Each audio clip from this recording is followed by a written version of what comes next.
Howdy all of you delicious people, I'm here to review Resident Evil Extinction. We'd make our way into a film that is to follow up a big massive juggernaut of a movie with a much smaller budget. That is to be a movie that is to even try to hide its budget. Resident Evil Extinction is to be a movie that feels like Mad Max Beyond Thunderdome, or it feels like the X-Men Wolverine Logan movie to me. Because when you take a lot of pieces of both of those movies that I've just said, it feels like Resident Evil Extinction.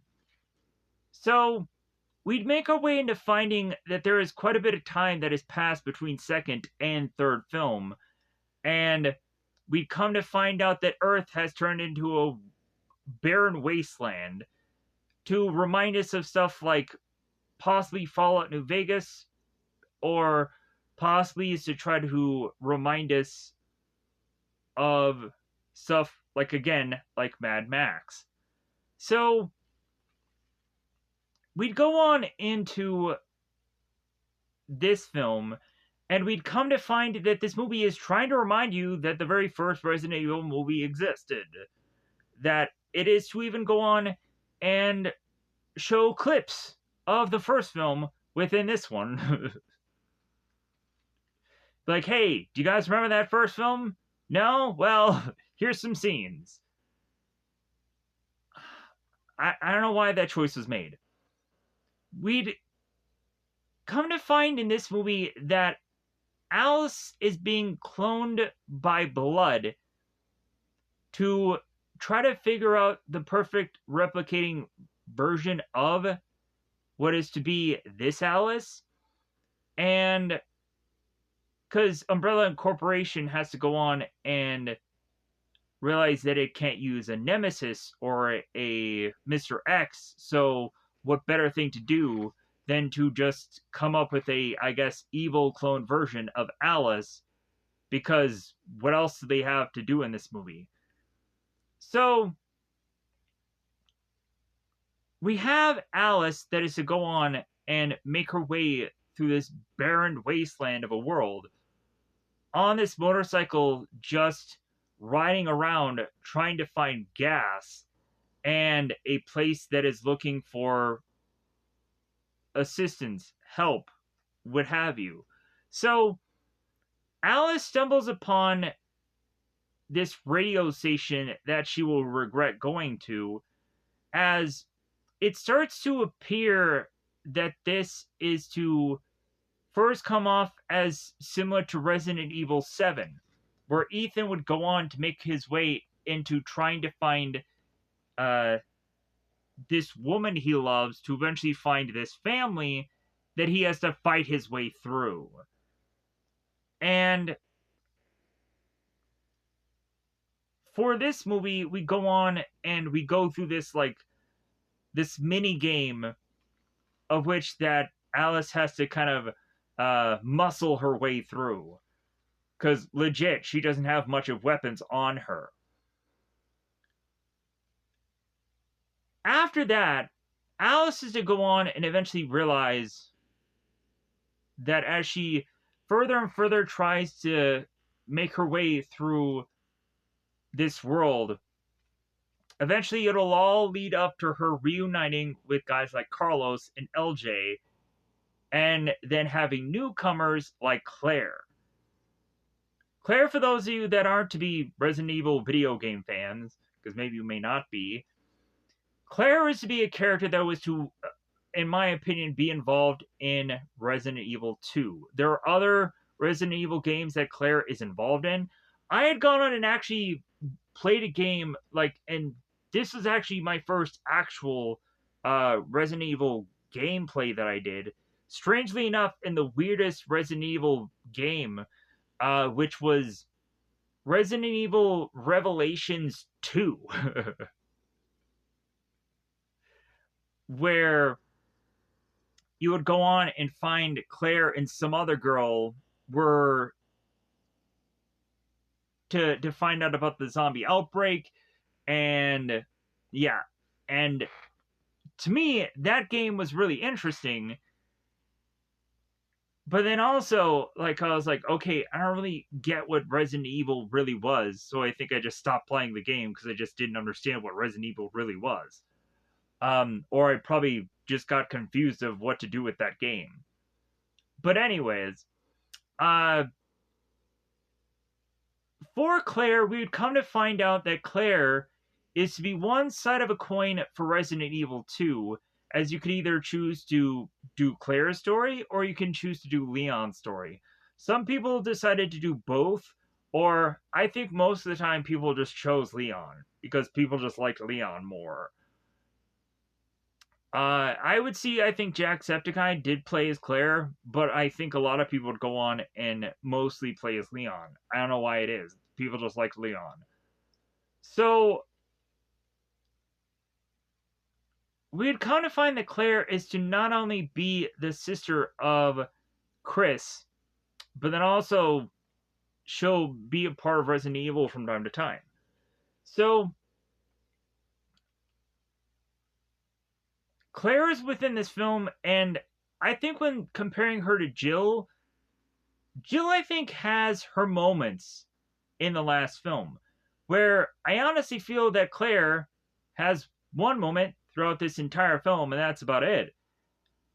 She is to go on to be a leader of her group, but even that, it just really doesn't seem that she's going on and commanding people. It's like she's asking people, hey, do you want to do this? Okay, I guess you do. All right, well, that's being a leader, I guess. Really? So, we'd also find that Wesker, or Chairman Wesker, is in this film. And I know that there is another other Wesker character. Believe me, I know that exists. But I'm looking specifically at this movie and looking at this Wesker and feeling that I'm teased with this character that does absolutely nothing. Wesker's here, but he doesn't do freaking a lick of anything. You're teasing me with the name to have that to not go on and be something that eventually is to go anywhere. He's just Wesker, this Chairman Wesker character is to be this guy who just sits on his ass and orders people around, which, of course, if you're a bad guy, any time of anywhere, you do not go on and follow orders. You just don't. So, the Chairman Wesker guy is a kind of be a pointless character, in my opinion. And plus, also, Dr. Isaac is to be the main bad guy that you're really focusing on. So, Wesker is just a person that is just there as window dressing to a film that doesn't really do anything enough with him. But anyways, so we would have Alice that goes on and reunites with Carlos and LJ. And that is when the action really does actually start to really very much more pick up. We'd find that there is to have the Umbrella Corporation figure out that Alice is to still be alive and existing in this world. So they're going to go on and try to track her down and try to get this this trailer truck of a container to open up to try and attack not only Alice, but then everyone that is to go on and be with Alice. While that is going on, we also have the Umbrella Corporation that is kind of hunkered down by Alice's location, and they're wanting to go on and shut her down. Somehow Alice is going on and fighting against the system, and she wins. And then eventually she goes on to find the Umbrella Corporation and tries to gun them down and kill them all. And then further, Alice needs to go on and track where this underground base is, or where these Umbrella Corporation guys are going, so then she could make her way to this separate Umbrella Corporation underground base, not the one with the Red Queen and everything from the first film, but is to go on and be to a place very similar and very familiar. And so all of this is to eventually have there to be this final boss like approach. This movie so much so really tries to do a number of things that is to try to be familiar to the Resident Evil thing, while also going on and trying to be I think, kind of very much different most of the time thing than what I'm used to seeing in so many other Resident Evil games still. Like, I've yet to see any Resident Evil game that does things completely similar to this. So I can give a bravo to that. That at least there isn't too much copy and paste going on within this specific movie, where I can go on and I can look at least specifically even like that last one and just being like, yeah, this is just basically just like that other game, and just call it that, more so than having to really compare to anything. So, with that said, my overall feeling of Resident Evil Extinction, I feel overall I can pull away from this movie and be positive about it. I can give it a thumbs up. I could probably say the Resident Evil Extinction is to probably be an okay to fine range as far as a film. So don't come with high expectations of this movie. Come with very low expectations and probably just be hopefully satisfied enough about this movie. Like, again, if you've gone on to see stuff like Fallout, specifically Fallout New Vegas, because they have their own Vegas thing going on within this movie. Yeah, like, I would go on and say that you could go on and really find this movie interesting and enjoy it if you've never seen it before. I believe that this movie is supposedly available on Amazon somehow. If there is to be some kind of weird, goofy subscription or what have you, I will go on and recommend other things here. Of which that if you were to have a mobile device, if you were to have a Google Play Store, I will go on and recommend these specific apps. I would much rather recommend people having a device like a tablet or an iPad. But if you don't have those things and you just have your phone, by all means, check out these apps. There's an app that I had to go on and just check out today, just that way I can find another app for people that can search stuff on Google Play Store.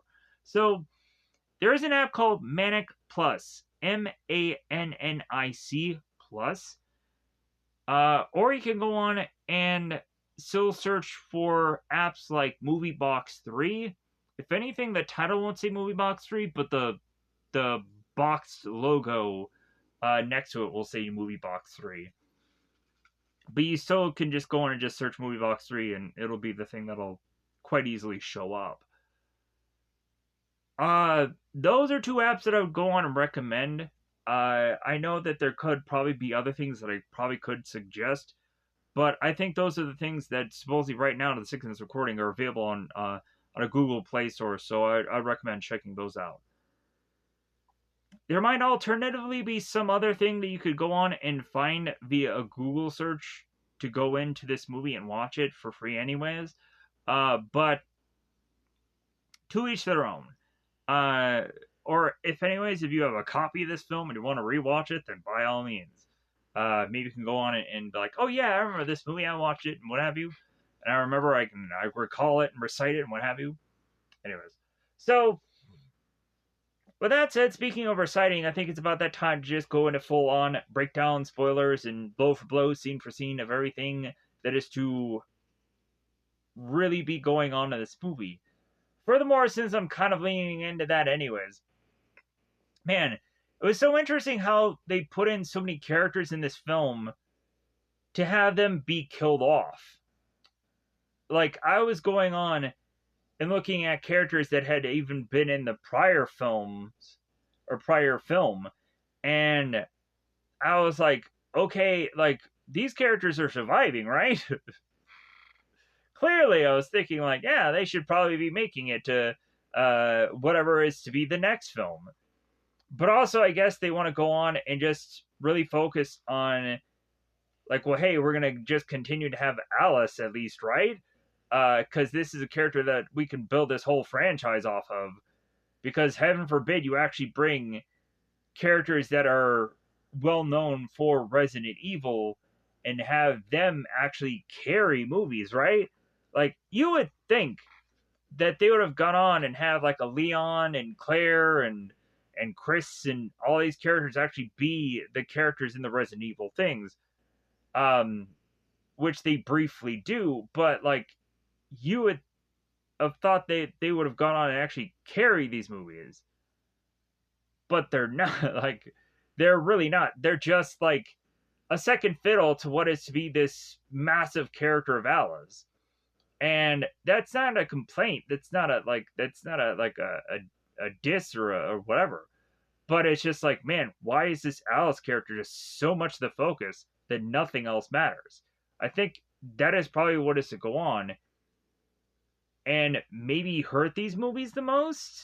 But then again, also, I think when looking at Resident Evil, you eventually have their main characters just seem to be like the strongest possible characters they can go on and beat. Like, Ethan, it seems, is to have this like healing factor, and Leon is to be like a very close to like very impressive like athletic character, and you go on and just kind of find these other characters that are to be infected by either the T virus or to go on and just have their kind of special things about them that make them fairly unique, but not as unique as I feel Alice is, because she's starting to really get OP when she's going on and she's moving stuff with her mind, even while she's sleeping. It's kind of like, yeah, like, maybe we should go on and dial this character down a little bit, right? But maybe that's just part of the fun. Like, maybe going on and making this character more and more powerful just creates for more interesting stories.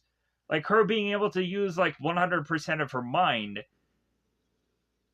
like a Scarlett Johansson Lucy, or like the anime Mob Psycho 100, maybe can go on and deliver some interesting stories here, and also makes her a very incredible threat. But yeah, so yeah, I found this movie to be fine, okay. Yeah, like, so I didn't have an overwhelming like, oh my god, this movie. Like, no, like, that was saved for the last movie. I knew I was gonna go on and be like, oh yeah, this movie, oh man, I'm gonna explode with just, oh man, this is great. And then I knew that this one was probably gonna be a cool down, or even to the point where I have to start questioning my enjoyment of these movies, and get to that point of eventually knowing that there's so many of these films that I still have to go on and cover. And everybody wanted to go on and give their 2 cents for these Resident Evil films, probably. And that's fine. That's fun. Hopefully, people go on and mention their thoughts about these Resident Evil movies, because I had so many people go on and watch the last one. And yeah, like, I will admit that like that whole like Resident Evil Requiem thing is to have gone on and been like, yeah, like, why not do Resident Evil stuff? But also, like, I'm going on and even getting like a Resident Evil hoodie. Like I'm going on and uh actually really being a fan of Resident Evil. And yeah, like it's great. Like it's cool that I actually found like a thing that it's seemingly going to either continue to do movies and shows and do these projects, and that's all good and great and all. And it's a thing that I can just kind of siphon through so many things. Like I'd already gone on to watch the Resident Evil Raccoon City. I think started to do the Resident Evil show, and I don't know if that'll be logically a thing to really completely explore and see where that all goes. Unless people are just adamantly like, God dang, yeah, you need to finish that show. You just watched a brief bit of it. You need to get to more of that and kind of enjoy it or hate it or whatever and what have you. So regardless, let me know in the comments below um how you felt about all the other Resident Evil projects. Because I done quite a few of them, but I haven't gone on and siphoned through every bit of them. Because logically views would tell me to do otherwise. But anyways, I'm having fun. So let's go on and let's get to a point where I can go on and redescribe you this whole entire film.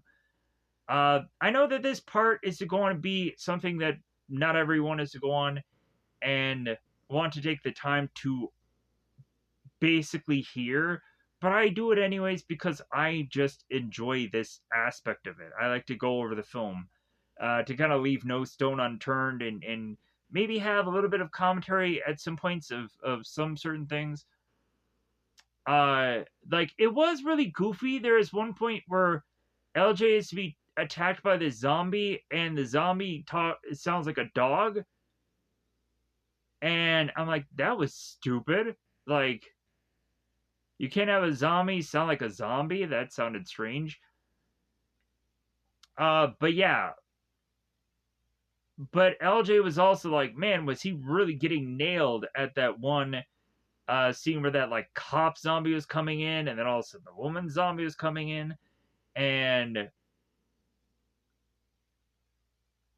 it was like, okay, where the F is Carlos? But yeah, but luckily he just arrived at the very perfect of time. Uh yeah, like the combat with the whole dual blades on here was actually really interesting. Uh, I'm kind of happy that this movie didn't go in like completely guns blazing, so that was cool. I think other than that, yeah, I think it's just time to just let's go into the film. So, thank you for watching this because I know that you may go on and you may head out. Thank you for watching this video, however you were to go on and decide to digest it. Because at the end of the day, I could say that I watched another Resident Evil movie. And I can go on and say that luckily I can go on and go through another project that I can thumbs up. I was to go on and explore trying to do more projects than one today. So I hope to go on and be able to just make my way through all of this and just go through it very clear headed. As well as also realizing that I'm doing this very late in my night and I'm trying to be as coherent as I possibly can to just get my way through this project, and then right after this, just hit the hay and upload these and go to bed. So, yeah, I hope to just be able to wrap up this project and do this all well and coherent. So, with that said, let's get into this so we can get it done. So let me pause here. I'll get out my cast list and whatever I insist to be a thing to help me rattle off this entire film.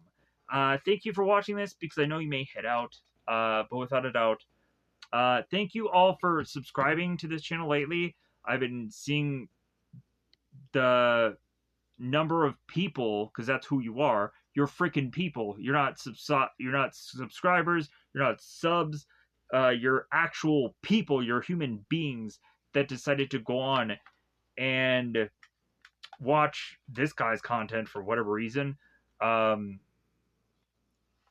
you decided to latch on to a guy that somehow was to have found movies and shows of which that you somehow like, or to go on and find out that I have um, been a person to have done research or to have gone on and been able to show you a way through a mobile device of how you can go on and watch a movie or a show for absolutely free instead of going through a bajillion number of subscriptions and what have you. Like, I'm always here to just try to help people.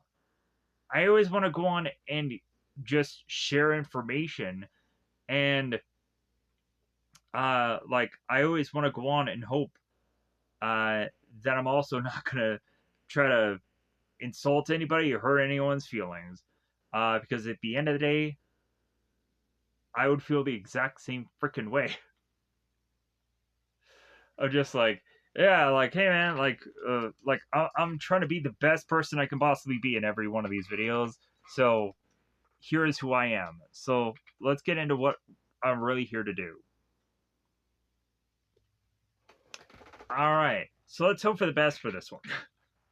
So Alice is to have awoken within a shower, having the shower curtain draped over her. She is to be in the nude. She makes her way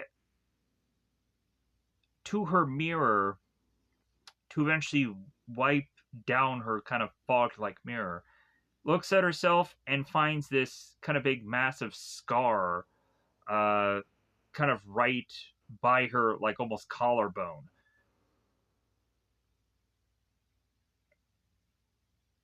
Alice is to go on and put a robe upon herself and then make her way into her dressing room where she finds this red dress, very similar to the first movie. Alice goes on and puts this red dress on and then makes her way into what looks like a hallway, but then again, also, this could just be a room. So, Alice goes on to make her way to this photo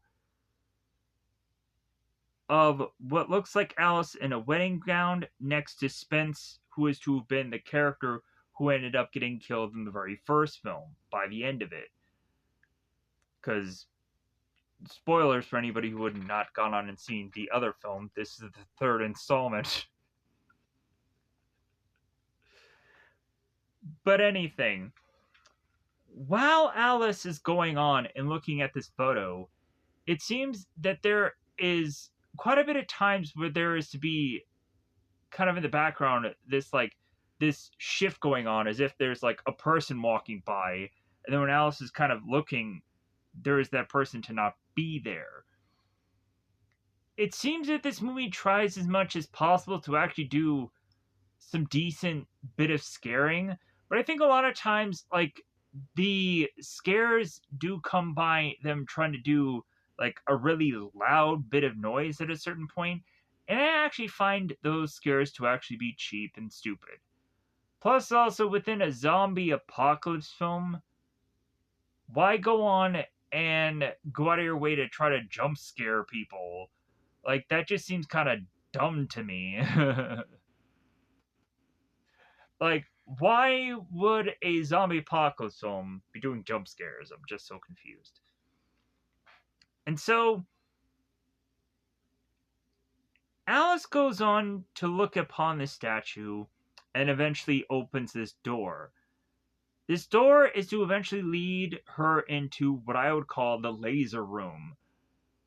And all of a sudden, as Alice is to make her way into the laser room, we then have to reflect on that this laser room has killed people in the past. We'd come to find a number of Umbrella Corporation soldiers are to have had their heads and limbs, like hands, and also have been completely sliced and diced by this laser room. Um, Guys like God, what is it? John Spade or whoever that one guy is to go on and be in the first film, yeah, I would go on and would possibly have to, in my mind, rattle off every specifics of who every single one of these characters are.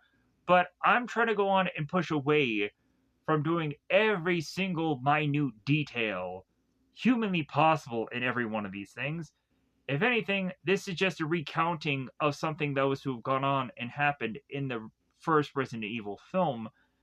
More than likely, possibly in my first Resident Evil movie review, I went into more detail probably about this. I would have hoped or assumed that was to have happened. So, if anything, check that review out, because at least that would help me view wise. But, anyways, so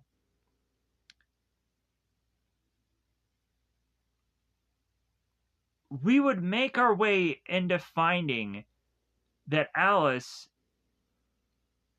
is to have one of the lasers approach her, and so she is to have jumped at this point and had the laser cut her dress.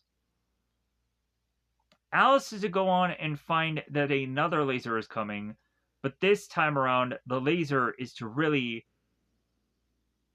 turn into a laser that is to really cover as like a wall of uh like X's just all over the place. To the point of us, like, if you know, like, tic-tac-toe, or if you know, like, a kind of a checkers board, like, imagine a checkers board, but a whole entire wall made out of lasers that look like a checkers board.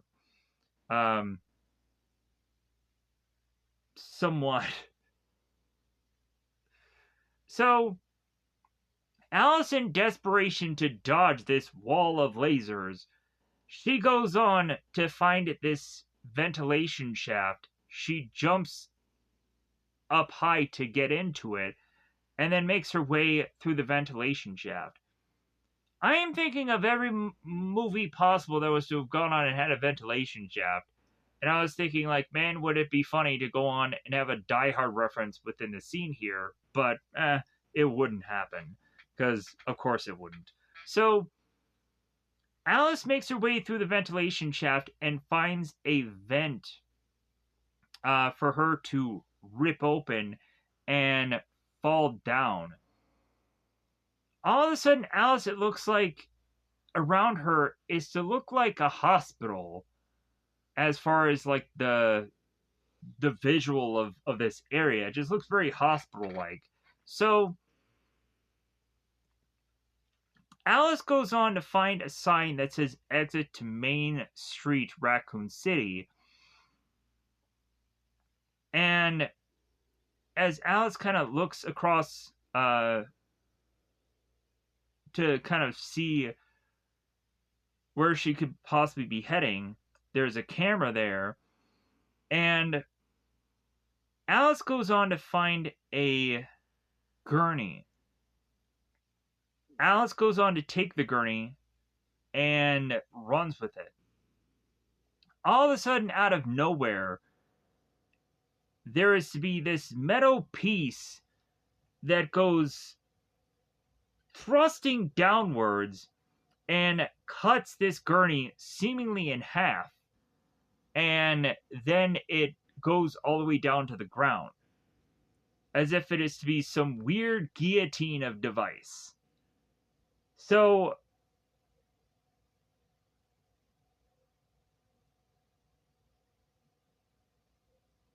Alice further starts to walk, and then all of a sudden is to activate this trap, or this trip kind of device.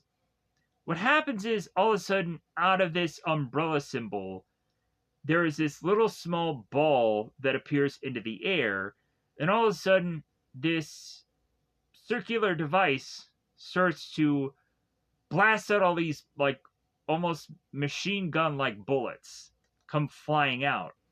to where this hits Alice right in the chest. Alice falls over and she dies.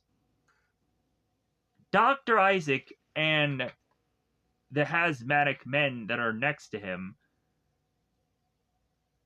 are to see Dr. Isaac pull his helmet off and mention, like, okay, well, take a sample of Alice's blood and then get rid of the body. And the next thing we see is what looks like this kind of lavish, large cabin house that eventually, as we see this doorway, opens a underground elevator that has these two asthmatic men be carrying this Alice body to be thrusted into this hole full of other Alice bodies. We see just endless and endless doppelganging clones of Alice over and over and over again.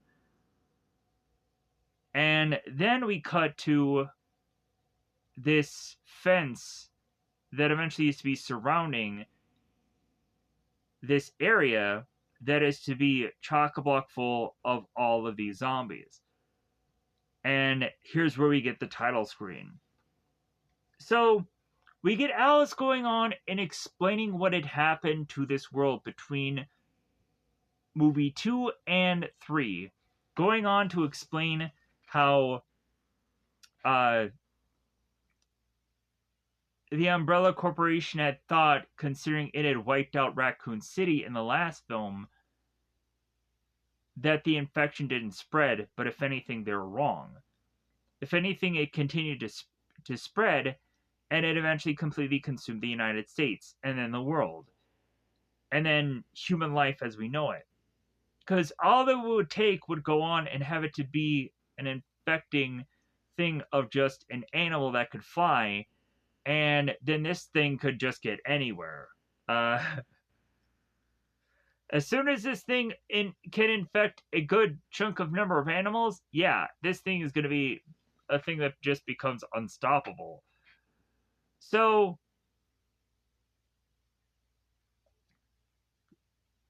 this infection has reduced our planet Earth into a desolate wasteland, and everything on Earth has now withered and died. So,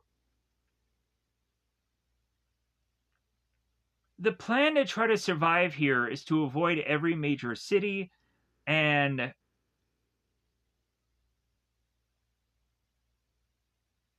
to not stop anywhere for too long, because eventually it'll just become more dangerous that way. So,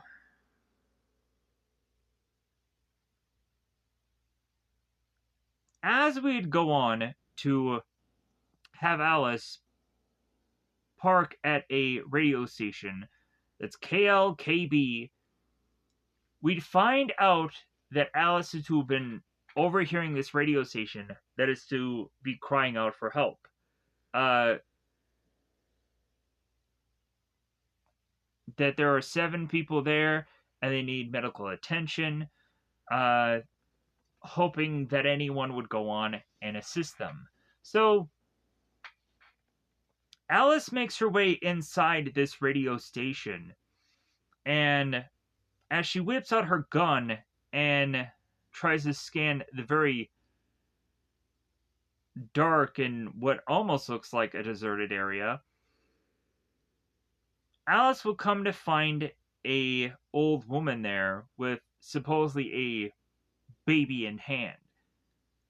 As Alice goes on and gets ever so close to the old woman, who is to be called Mom or Mother, I believe it's Mom or Ma, the woman would turn to Alice and say, "My baby, please help my baby."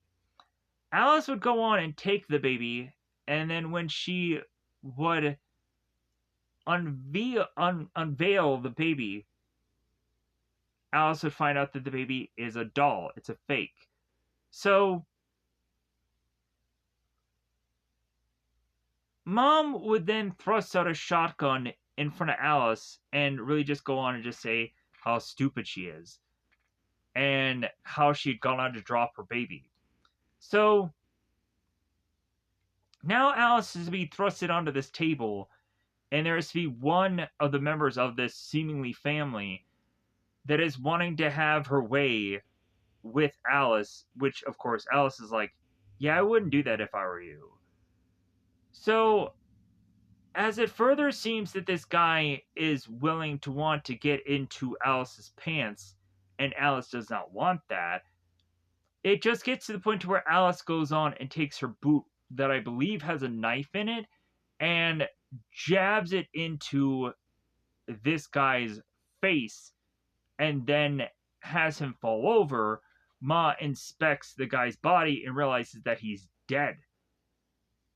So the guys go on and they take Alice and they knock her out, and then she ends up waking up to come to find that she is to be involved in this little game that they play. So as Alice wakes up, she is to be handcuffed. Mom is to throw this bone that has this key in it because she wants to go on and have Alice just get a fighting chance at least to not have this game end so quickly.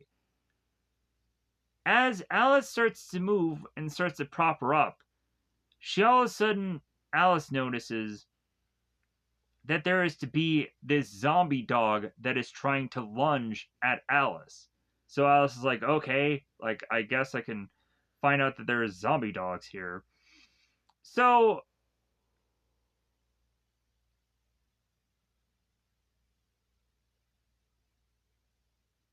the mother is to go on and turn uh, to her family and is to say, like, all right, like, open the cages. So they end up cranking uh, this system, this handle,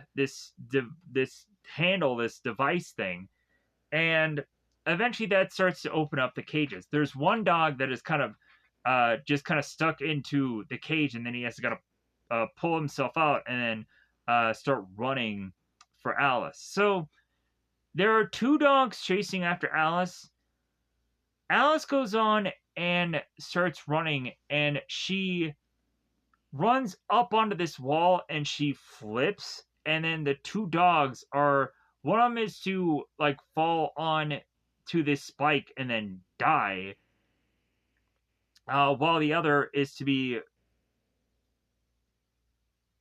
going after Alice. Alice goes on to take the dog in between her legs and then snaps the neck that way, to where the mom is now looking at this woman is like, man, like, all right, like she's gone on to like kill these dogs, like, so, like, I think we need to let all the other dogs loose to just kill this woman off because she's being a little more challenging than anybody else is, even with her hands cuffed. Yeah, like she's being very impressive right now. So Alice is to go on and free herself from the cuffs, and then is to be chased by one of the zombie dogs. Alice goes on to jump on uh onto this what is the perfect word here? Alice jumps onto these metal bars, and the dog is to seemingly jump from behind her. The dog continues to be running off while Alice is to be above the zombie dog. And Alice is to go on and kick the dog and have the zombie dog wind up being electrified. Here's where Alice starts to go on and notice that, like, well, hey, if these wires are all electric, how would I pull away all these cords and just start electrifying these dogs and also tying them up. So that way, if they don't get electrocuted and they don't die, then if anything, I will tie them up, hence starting to just kind of dwindle down these dogs and have them be less of a threat. So Alice will start to go on and electrify the dogs and then start tying them up and start tying them to columns and stuff that she can tie them to. So even to a point where when Alice does not have a electric wire, she goes on to like face palms like one of the dogs in the face and hurts him in that way. So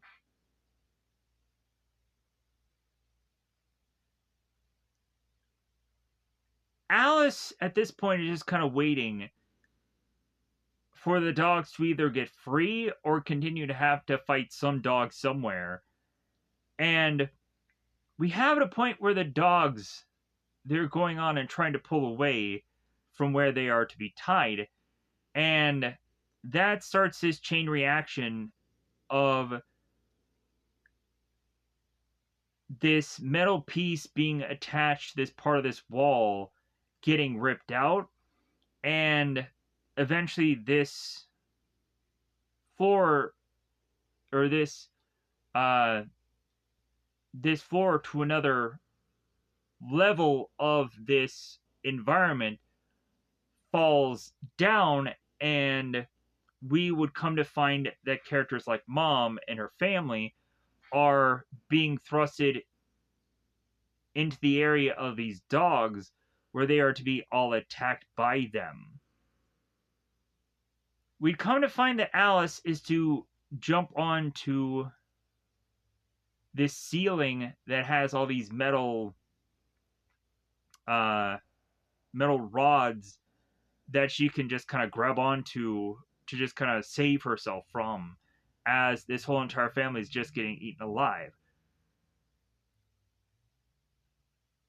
Alice goes on to eventually find a number of guns and blades and stuff for her to go on and grab all together and arsenal herself. And then she gets back onto her motorcycle and drives off. The next thing we see is a deserted car with a guy who is being eaten by a zombie. Just stomachly eaten by a zombie.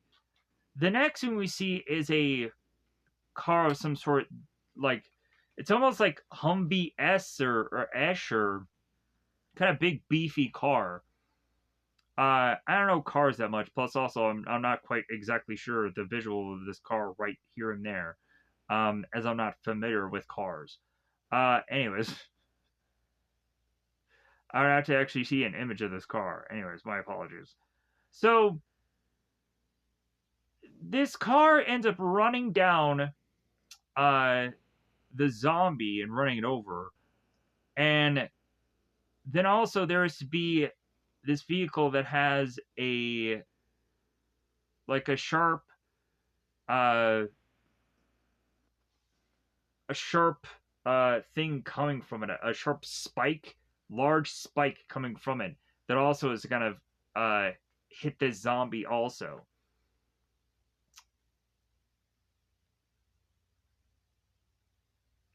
To where the bus driver is mentioning how juicy that zombie was. So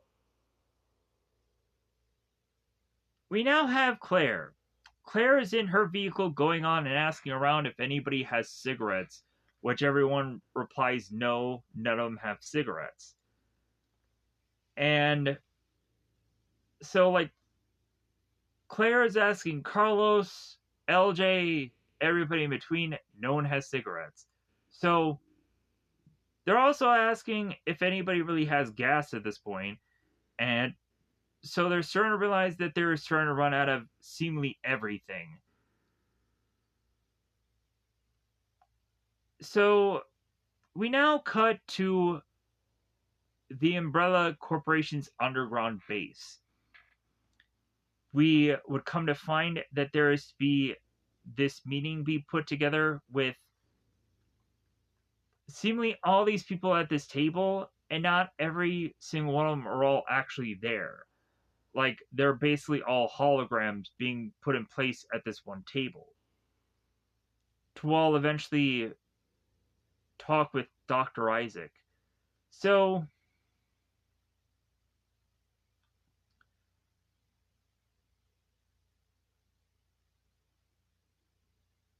Dr. Isaac is to have come to this meeting as he is to be a part of the science division.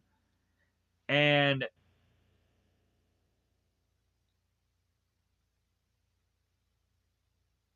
Dr. Isaac has mentioned how busy he has been lately. And they go on and talk about the subject of biohazard, which is quite often to be a thing that they use as a word for Resident Evil. They go on and they try to figure out a way to put in the word biohazard for some strange reason. And so eventually they are to go on and ask what Dr. Isaac has as an update. So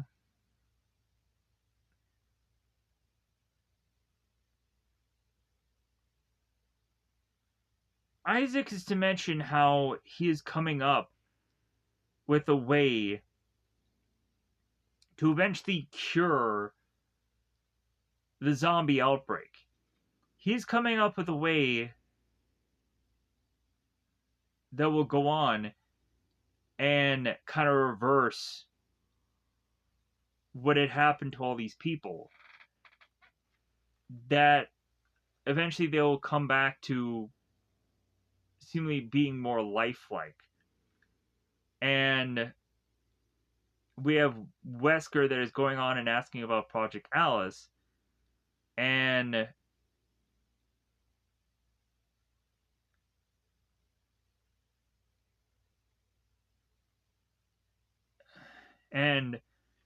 so he's saying about how they're using antibodies for her blood, um, and they're coming up with a serum. Anyways, um, oh, this kind of ties in the whole domesticating the zombies and stuff like that. So my apologies. I got that a little messed up. So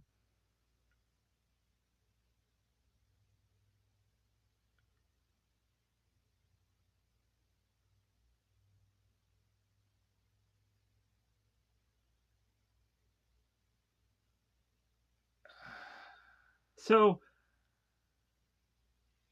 because if anything, they like while they're talking, they're eventually talking about how they had to spend decades underground. But anyways, so at some point that does come up. Uh,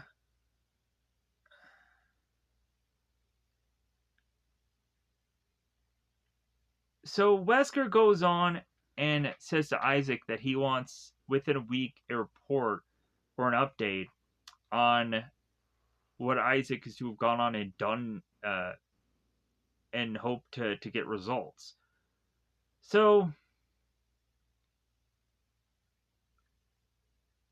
Isaac is to go on and leave, and that's when all of the people at the table we kind of find aren't really there. So now we cut to Alice making her way to to a gas station and seeing this gas station attendant known as Stevie, and Alice is to apologize to Stevie as she's going to go on and crossbow him in the head and kill him. Alice goes onto her motorcycle, makes her way to this gas station, and pulls away the gas pump to find that nothing is going to come out of it. Alice whips out her gun to further make her way into the gas station to look around. And as Alice makes her way into the gas station, eventually she stumbles upon this jar full of coins. And that makes quite a bit of racket.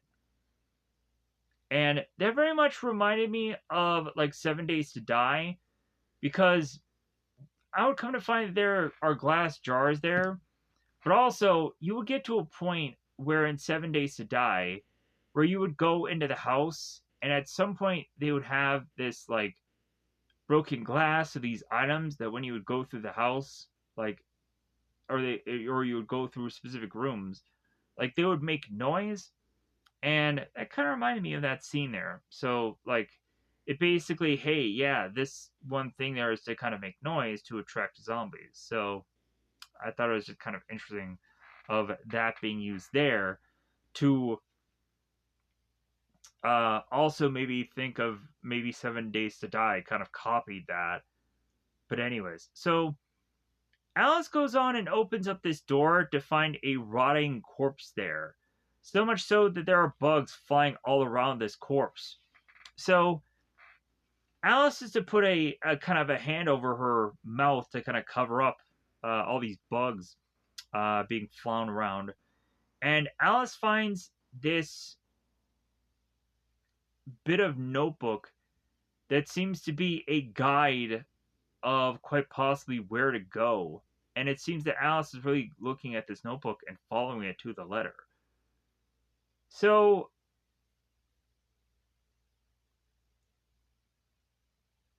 Alice, making her way back to her motorcycle, has her discover that there is a zombie crow over by the body of the zombie who had just gotten killed.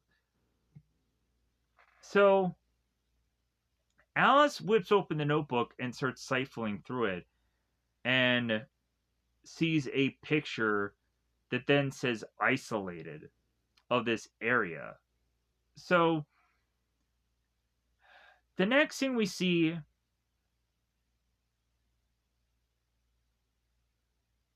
is Claire's people making their way to this hotel. Carlos and LJ will be kind of on top of one of their vehicles with this binoculars, checking to see from a distance if this place is dangerous or not.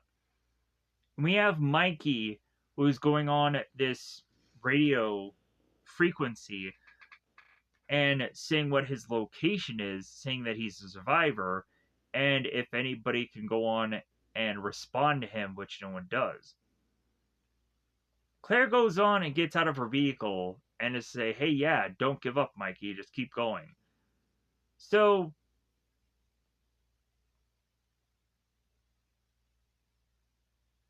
Claire gets on her walkie and is to talk to Carlos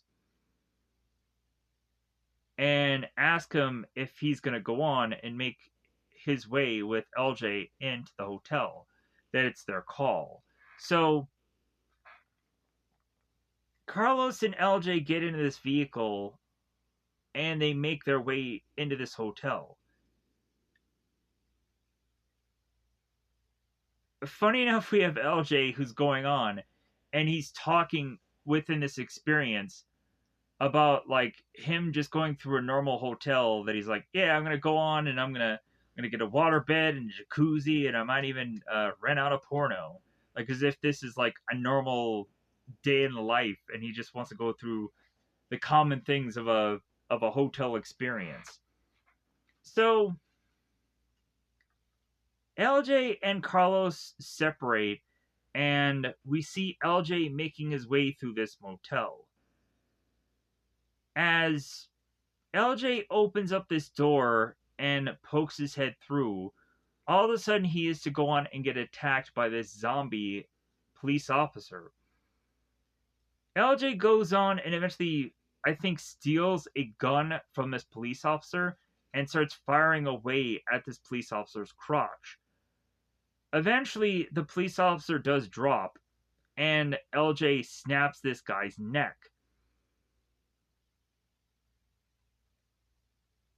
LJ, tired from that fight, is to go on and make his way to this bed, and then all of a sudden, LJ then goes on to notice that there is another zombie, a woman, to seemingly be gathering herself to get up and then going for LJ.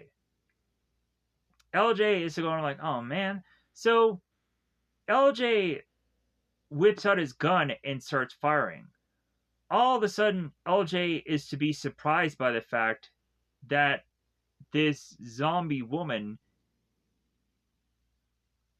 is to just be a reflection from a mirror that he is to go on and not notice at first. And then all of a sudden, the zombie is to come from behind LJ and start attacking him.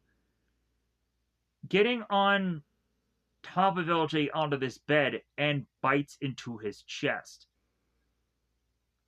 Carlos ends up coming into the room and shooting the zombie into the head and killing her. We have Claire that goes on over the walkie and is to be asking if the two of them are okay. Carlos doesn't go on and mention anything, because of course he won't, about what happened to LJ there, because he probably isn't even sure what was to happen. So Carlos is to mention that everything is all clear, so Claire and everybody start to make their way into the hotel. Betty, who is to be played by Ashanti. Man, you guys remember Ashanti? Yeah, I remember Ashanti. Boom, boom, boom, boom, boom, boom. Man, that one song that she had was pretty bomb. That was a pretty good song. The one that she had kind of later in her career, and then she kind of stopped doing music.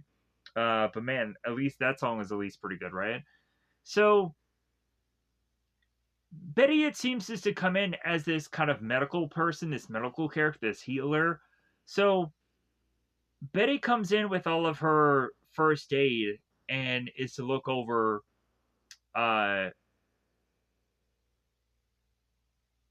LJ and realizes how like kind of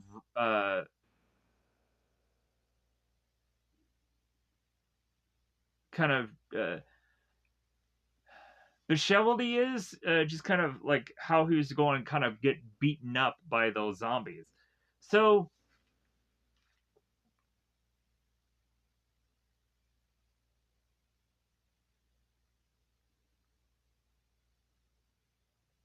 Carlos leaves the hotel and Betty asks LJ if the two of them are going to have dinner later. And LJ is like, sure, I'm there. So after Betty goes on and leaves, LJ opens up his shirt to reveal his bite mark on his chest to see the progress of where that's at. So the next thing we see is Dr. Isaac. He has gone on to inject this zombie to go on and make him act almost close to human. So they then go on and put all these things in front of the zombie to see what he'll do with them. So at first they go on and they hand him this phone. Like Dr. Isaac is with these lab technicians. And the guy goes on and takes the phone and put it up to his head as if he's going to make a phone call. And so they're like, "Oh my god.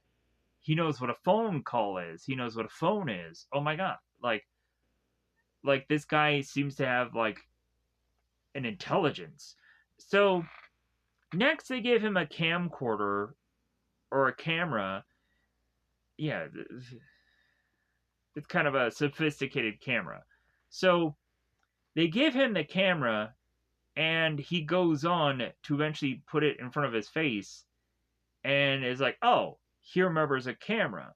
So then they give him a box where he can go on and put all these pieces into these holes and see if he can go on and figure it all out, and he starts to.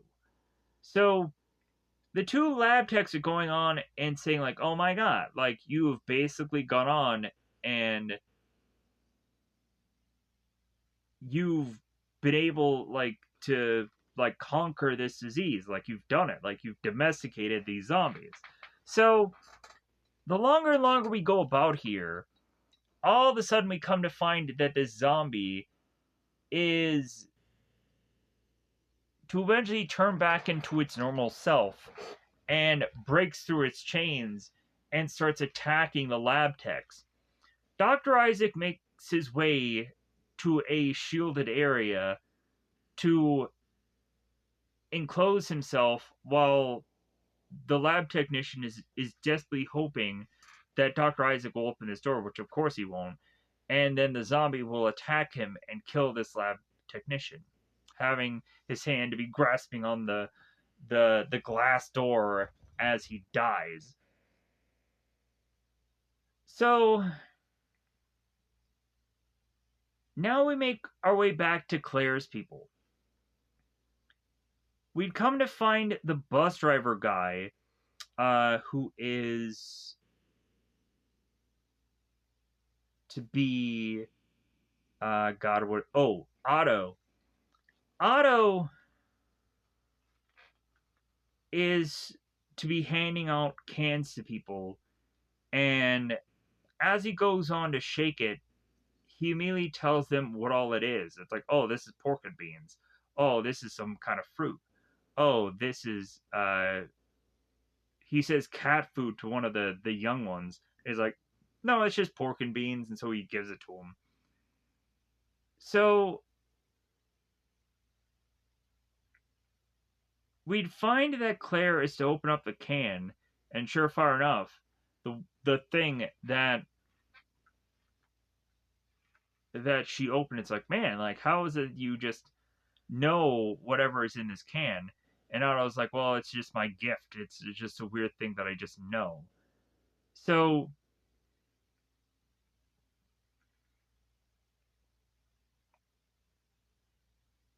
so as Claire walks away, she makes her way to Chase.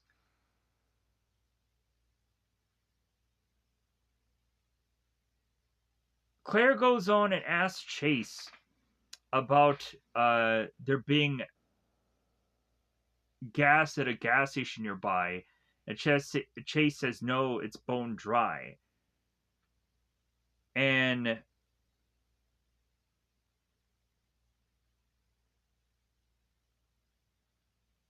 Chase is going on and saying about how we're getting to a point of not even able to be running on E anymore. Like it just seems like we're running on rust, and like it's getting to the point where they need to figure out where to get gas. So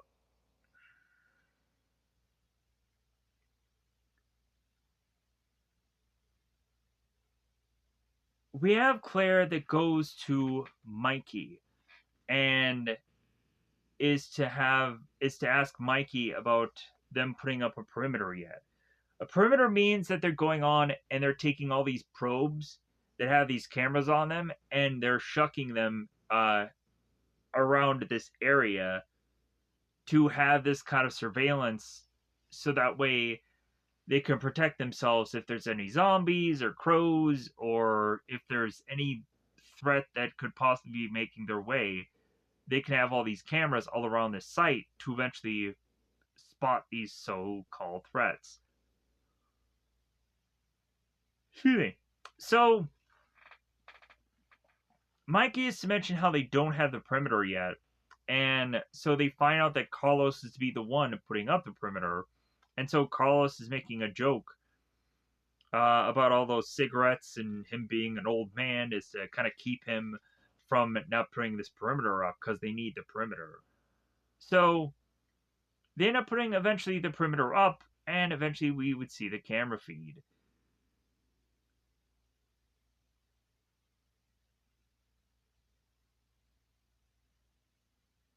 So now we cut to Betty making her way to LJ's uh, vehicle, and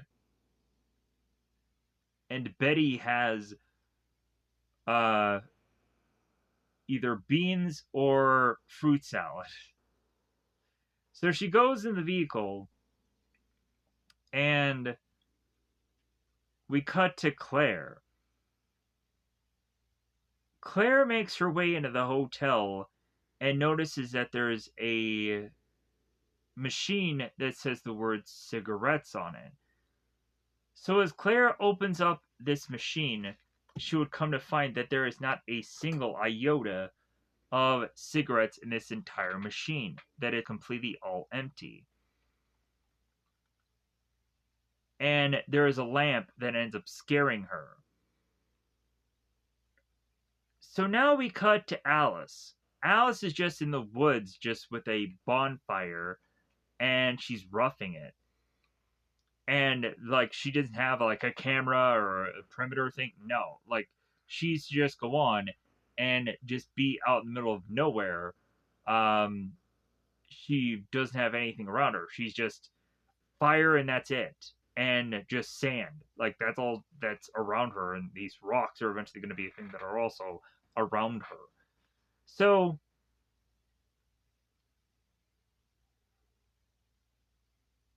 Mikey continues to go on and ask for any survivors, going on and stating the location. So we get right back to Alice going on and reading more of the passages of this guidebook. And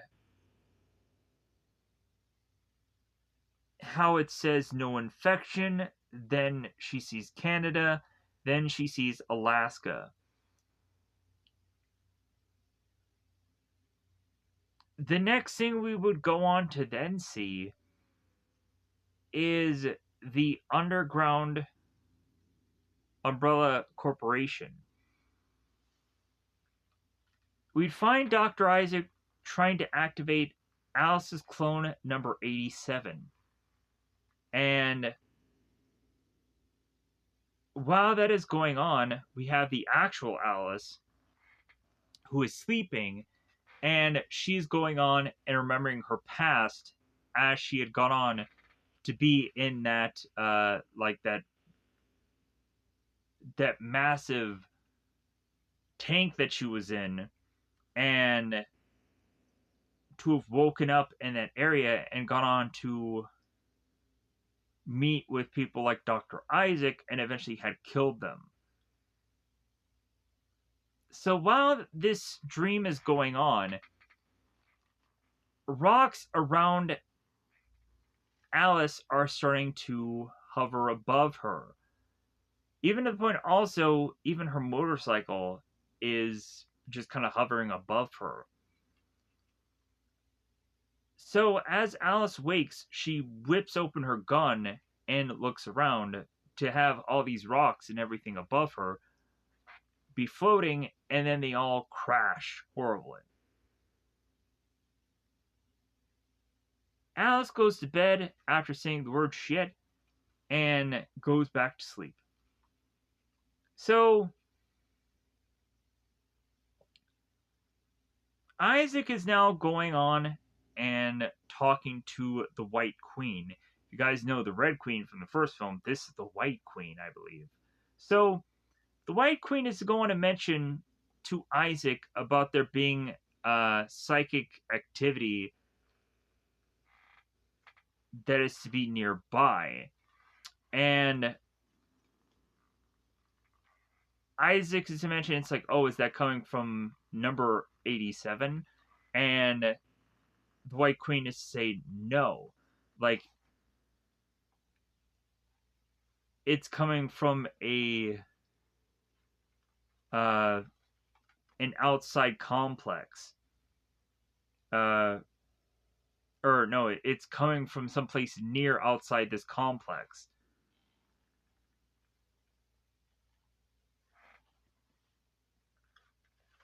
Supposedly there is to be a almost 50% chance that it is to actually go on and be actually Alice also. So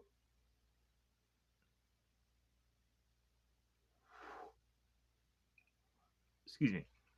Let me see here. I'm trying to figure out the. Yeah, I think they say it's like a 46% chance. So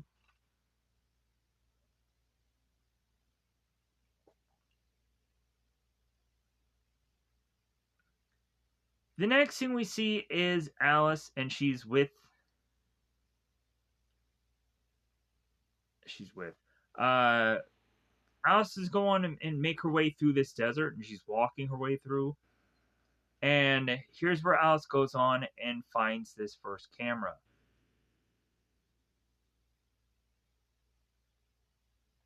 We would have Claire, and we would also have Kmart.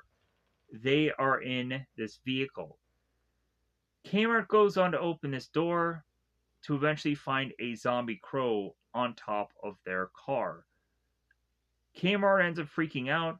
She goes back into the vehicle, closing her door, and she freaks so badly that Claire is to wake up, and they start to see that all these zombie crows are starting to make their way surrounding around this motel area.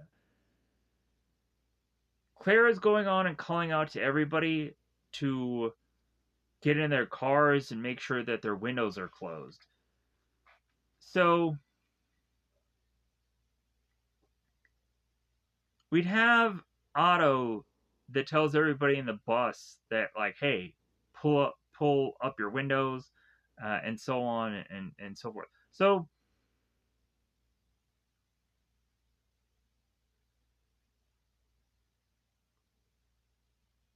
as the people are to go on and try to figure out what these zombie crows are doing,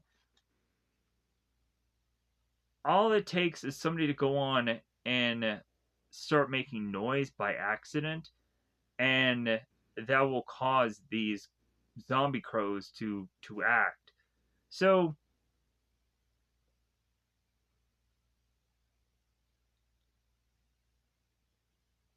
eventually someone makes a noise by accident, and Claire makes the call that they need to get the heck out of there. So everybody who is able with their vehicles starts to get ready to drive off, and both Betty and both LJ realize that they can't get out of their car, that they're stuck in the sand. So LJ and Betty realize that they need to run out of their ambulance to make their way to the bus, so that way they can get onto the bus, so that way they can get the heck out of there. So as the two of them make their way onto the bus, it seems that the bus is kind of getting under attack. So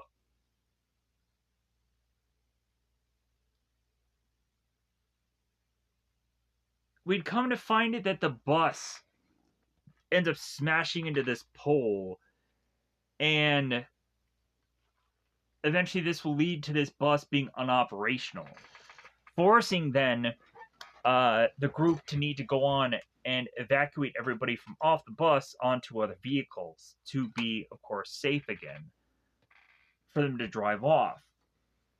So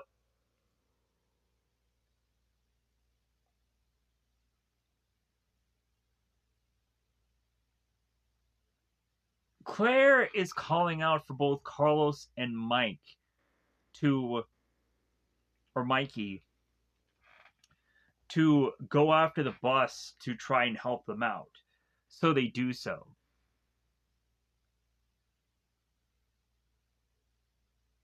The bus ends up having its front of it, uh its windshield start to get broken through, and so we see Betty and Otto that is just kind of holding up this glass to try to brace it from the crows getting anywhere into the bus. So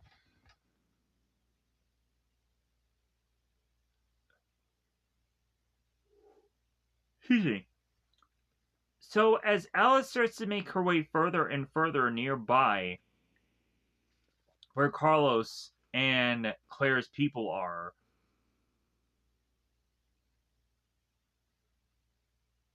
we'd come to find people who are just getting attacked by these crows. So Carlos's car is to whip out this this little track for them to go from this bus to his vehicle, and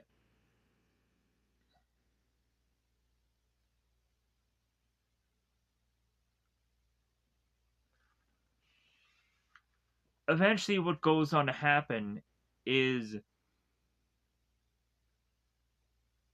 that everybody gets out of the bus besides, I think, probably Otto and Betty. Betty ends up realizing that the crows are really going on and causing a lot of chaos here. And so she ends up going on to close the back of this bus, and she just tries to fight off the crows herself. And eventually the crows tear through her and kill her. LJ is to be screaming for Betty, and Betty ends up dying. Oh no. Betty was to go on and protect this child, and that's what kind of made her have an issue with trying to get off the bus. It took her too long. So Chase goes on and gets on top of his car, and his car, it seems, is to have a flamethrower that starts to kill quite a bit of the crows.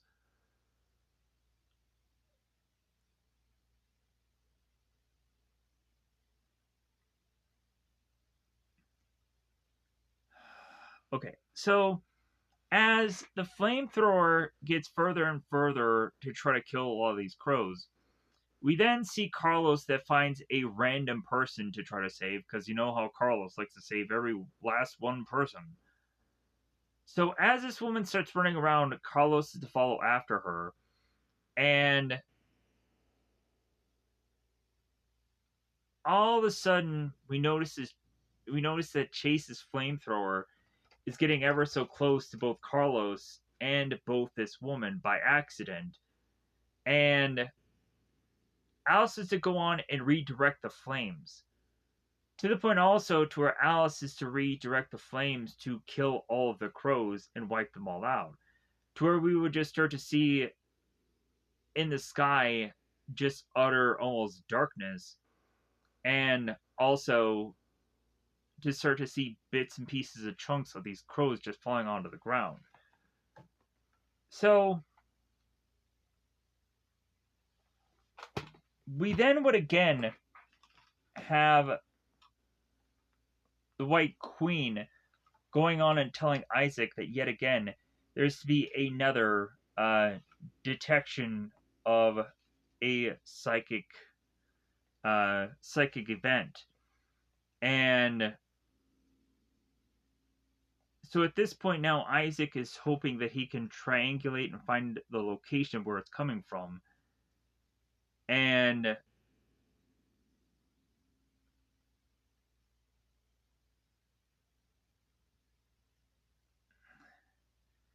Isaac is getting more and more impressed with Alice's power.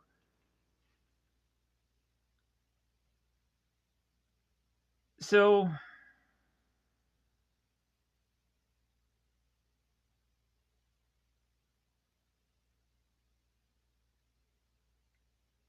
Isaac is now wanting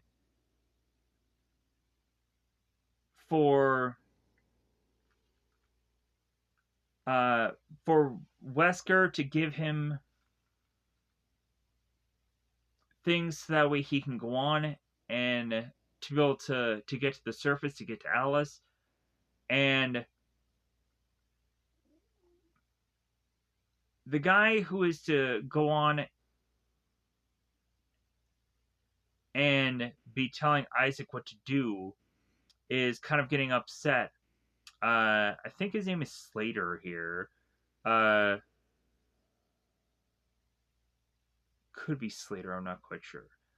Uh, uh, I can't see any name that would probably go on and tell me otherwise.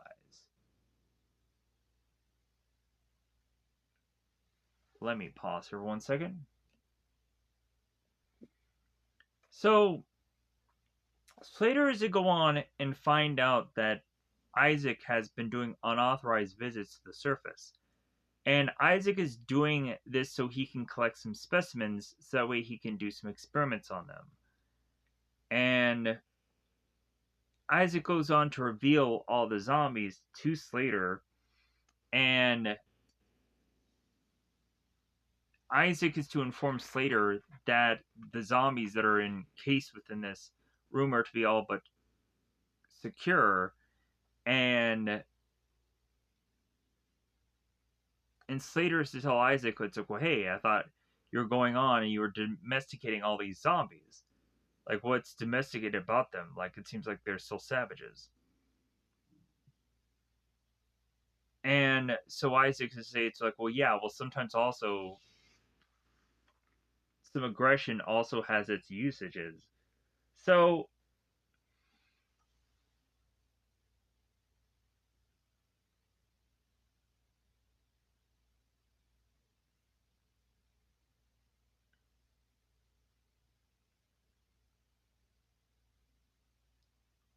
the White Queen is to let Isaac know that number 87 is doing pretty well in the test scenario. So Isaac is like, okay, I want to see this progress. So 87 makes her way through is making her way through the obstacle, and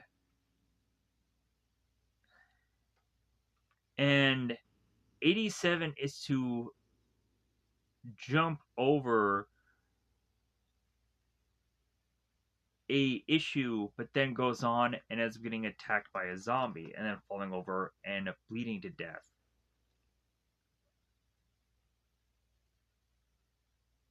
Alice is to wake up with the actual Alice is to wake up with a bracelet upon her arm.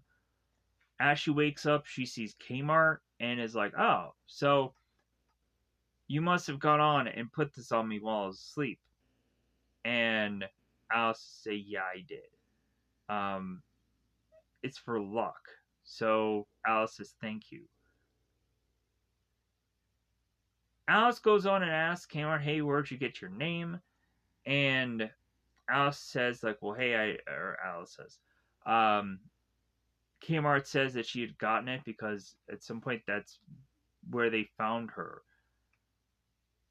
Kmart felt like she needed a change of pace, so if anything, that name just kind of stuck because it was a change of pace. Let me pause here for a second. All right, so Alice is to speak with Kmart and mention about how she had gone on to have this name change and she felt that she really needed it. And so then Alice goes on, meets up with Claire, introductions that we had. So Claire is to thank Alice for helping, and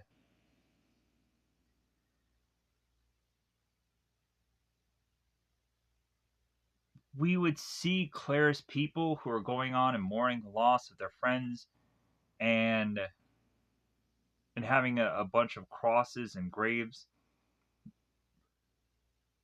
And as they would go on and have this kind of funeral ceremony, like someone would say, hey, you want to say any last words? And LJ goes on and just puts a necklace onto Betty's grave and then is very emotional about her demise. So, and that's about as high as level as it is them going on and really kind of doing anything as far as an actual funeral service. So Carlos goes with Alice and starts to mention about what has happened with Claire, about how she's gone on to have lost so many people. Like at one point, this whole convoy thing had 40 people, then it had 30 people, then it has the people of numbers that they have now. So Carlos is going and ask Alice what happened when she had left Detroit, and Alice mentioned about how uh,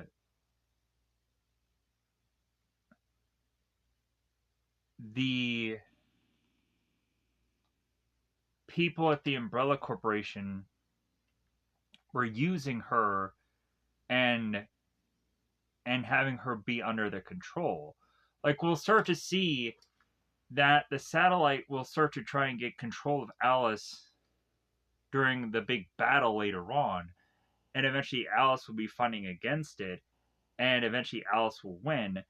But yeah, quite oftentimes, like I can understand why Alice would go on and say it's like, well, yeah, I was getting controlled by the Umbrella Corporation. That's why I was to try to keep distances because Alice may have gone on and killed her own friends just because of the Umbrella Corporation trying to take over her body. So, plus, she was always being tracked by the Umbrella Corporation. So, it's kind of like, again, if I haven't said this already, this is just kind of like Chronicles of Riddick, where Riddick would go on and say, yeah, there's mercs on my neck. There's mercs always on my neck. So, Alice just always considered herself to be very dangerous. That's why she's to separate herself and be alone from everyone. So,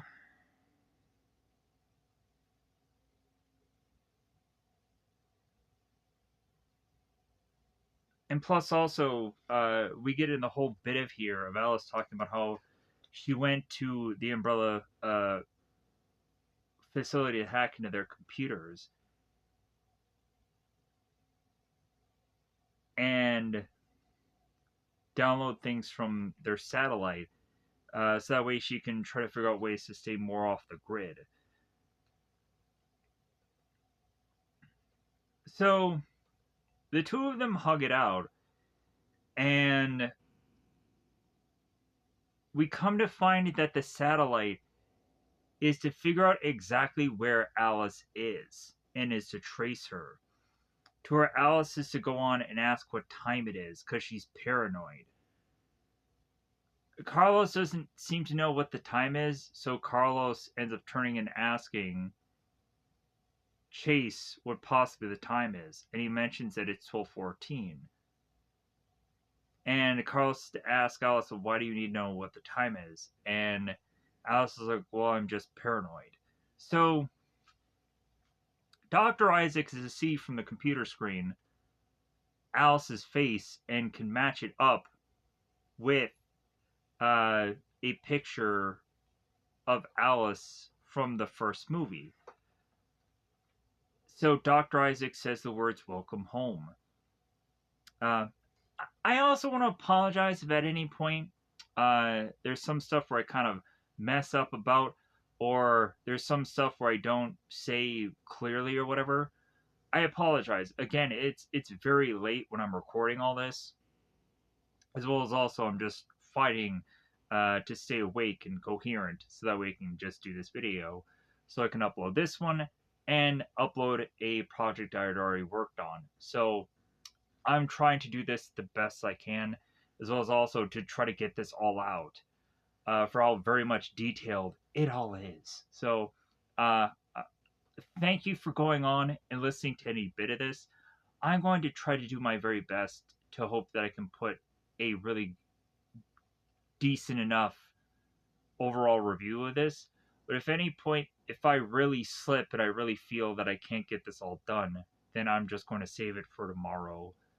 That's what I tend to do when eventually I realize that I just can't quite get this done. So let's get through more of this.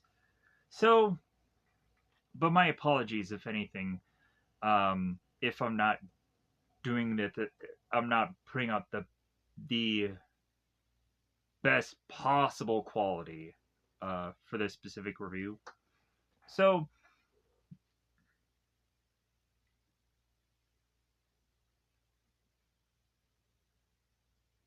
we'd have Claire that's speaking with Alice, and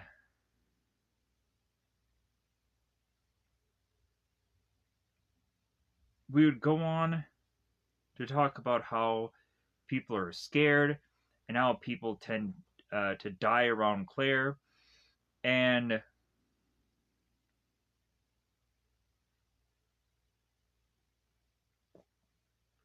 we then go to Isaac, who's speaking to Wesker.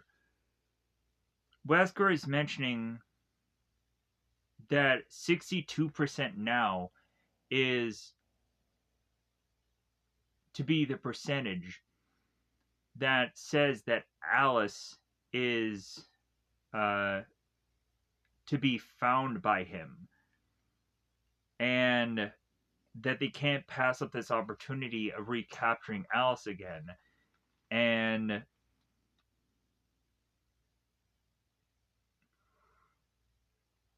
if anything, 62% is not exactly good enough. Wesker wants 100%. He wants to be absolutely certain. So, if anything, Wesker doesn't want to expend resources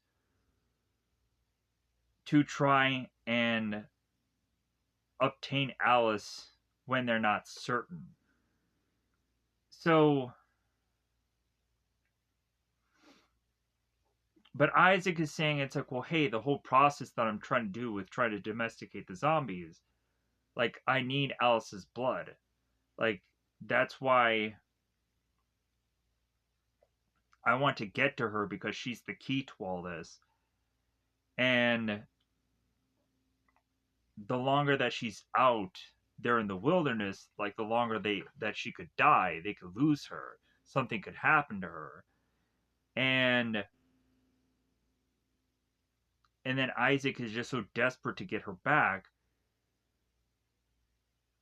And Wesker is like, well, too bad. Like, if anything, that's a decision that I've made, and like that's that's what I'm deciding upon.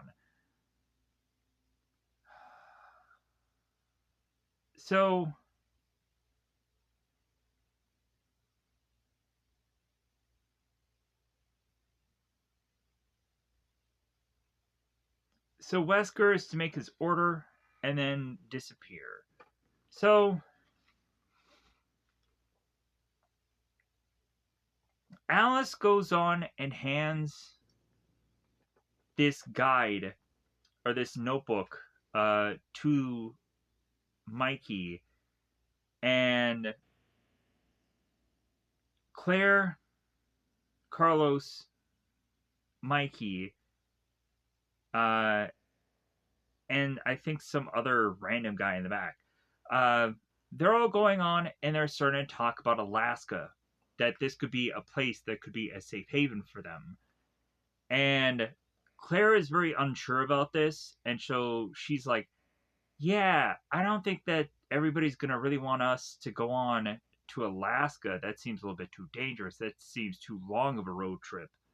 And Carlos is kind of turned around about it, where he's like, no, like, I think if anything, going on this road trip is actually the best for these people. Like, if anything, uh, this will actually be something that'll really get their hopes up, that we're going to go to a place that seems to be safe.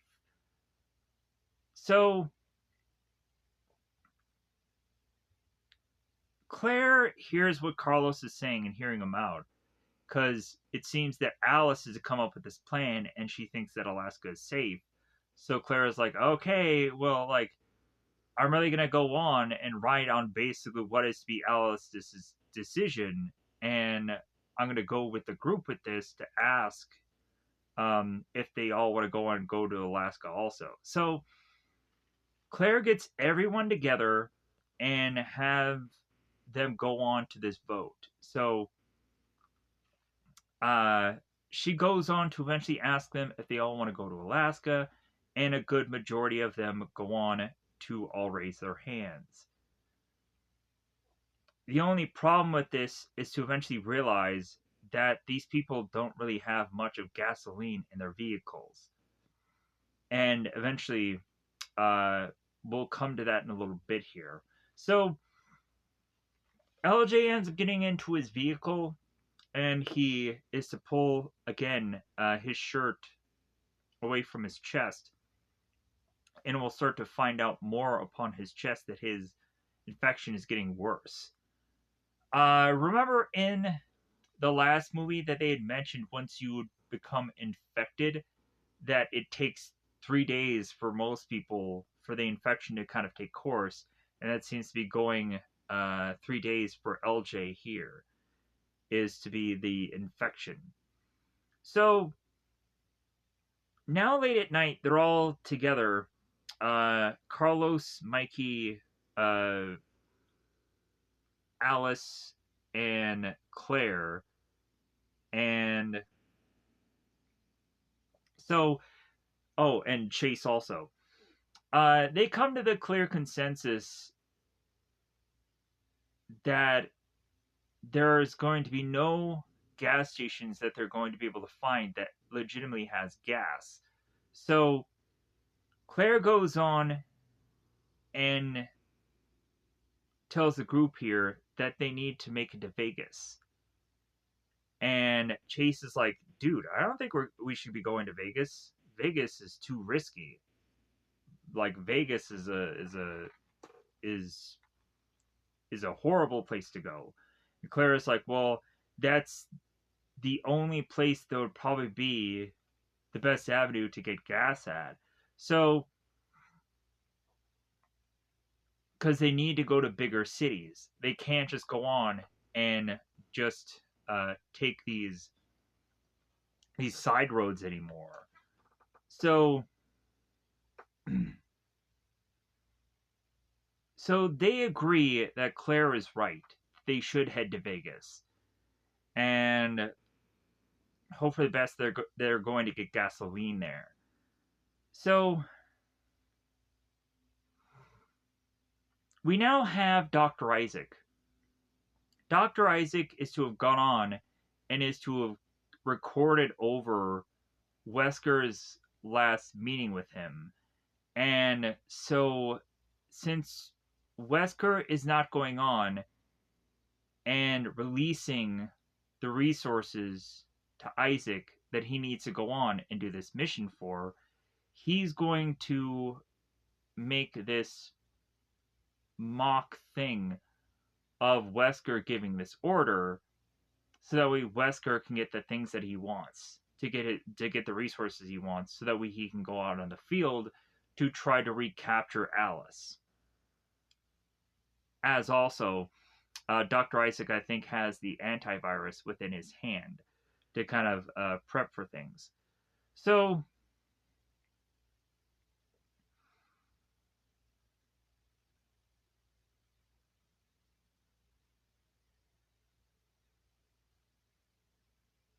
we would see that there is a bunch of military vehicles leaving this area, making their way to Las Vegas, as well as these helicopters.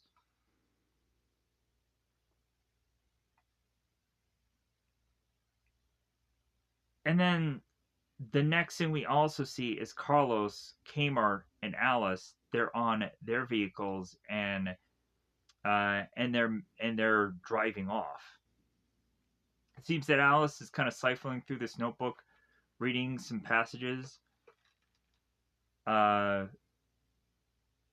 like still people, living people, loving people, all these just kind of random things. So as kind of Carlos is just looking on, LJ is now with Chase in his car, and LJ at this point looks ghost white, coughing, looking very sickly. Chase turns to LJ. It's like, "Hey man, are you all right?" And LJ turns to Chase. It's like, "Well, yeah, I had pork and beans last night." And it's like, "Man, that shit's pretty lethal. Like, how is it that you can eat stuff like that?" And Chase is like, "Years of practice." It's kind of fun, kind of fun there. So as they as they continue to drive, they make their way to the sign that says Las Vegas, Nevada. they would come to find in the town of Las Vegas that Las Vegas has turned into a desert. Even though a place where it wouldn't make sense for it to be covered in sand, it is completely covered in sand. And like we would see like the MGM building, we would see like I don't know, I haven't gone on I haven't been ever to Las Vegas before. I never knew that Las Vegas had a Statue of Liberty there or had an Eiffel Tower or any other weird goofy things that I've ever gone on to see at Las Vegas. Uh I'm assuming that maybe any number of these things could have just been made specifically for this movie and it's not accurate to Las Vegas. But if it is accurate to Las Vegas, anybody who actually lives in Las Vegas, let me know in the comments below. Um, when I've gone on to see any number of projects that are in Las Vegas, I've never seen certain landmarks and certain things. Plus, also I've gone on uh, to have watched like on fireworks and New Year's things and whatever. I would go on and see Las Vegas not having any Statue of Liberties or Eiffel Towers or whatever. Maybe this is all just to be again put in for the film. So, but it is kind of cool that they do have like that uh that Egyptian uh that Egyptian statue thing. Anyways, pushing on. The thing that looks like a lion, that kind of animal, that kind of thing. I'm not quite sure exactly what that is. But anyways, pushing on. So as they make their way through Las Vegas, they're so confused about how Las Vegas has now turned into a desert. And Alice goes on to say it's like no, like the sand had come back uh because of how like you get when you go on and eventually you are to try to like maintain something. Like let's say for example like your weight. Like if you're not really on it, like eventually you'll start to gain weight back. So you really have to go on and you really have to figure out like your perfect diet. You have to have your workouts on point and you eventually have to really make sure that you're going on and doing everything that you possibly can right. Um, or otherwise, like you're just going to start gaining over time a lot of weight back. And it'll be just something that you at some point just can no longer reverse. That's, I guess, eventually what happened in Las Vegas was eventually they weren't going on and they weren't taking care of Las Vegas and they weren't maintaining it. So the desert just came back uh, to eventually just take back over what was originally there. So Carlos looks all around and notices how Las Vegas should have like the undead people, something, and it seems that this Las Vegas area is to be so quiet and deserted and it's strange. Alice to mention how there's a possibility that all of those birds that they were to have seen before, the zombie birds, may have gone on and combed their way through Las Vegas, and that could quite possibly be why there is nothing here. So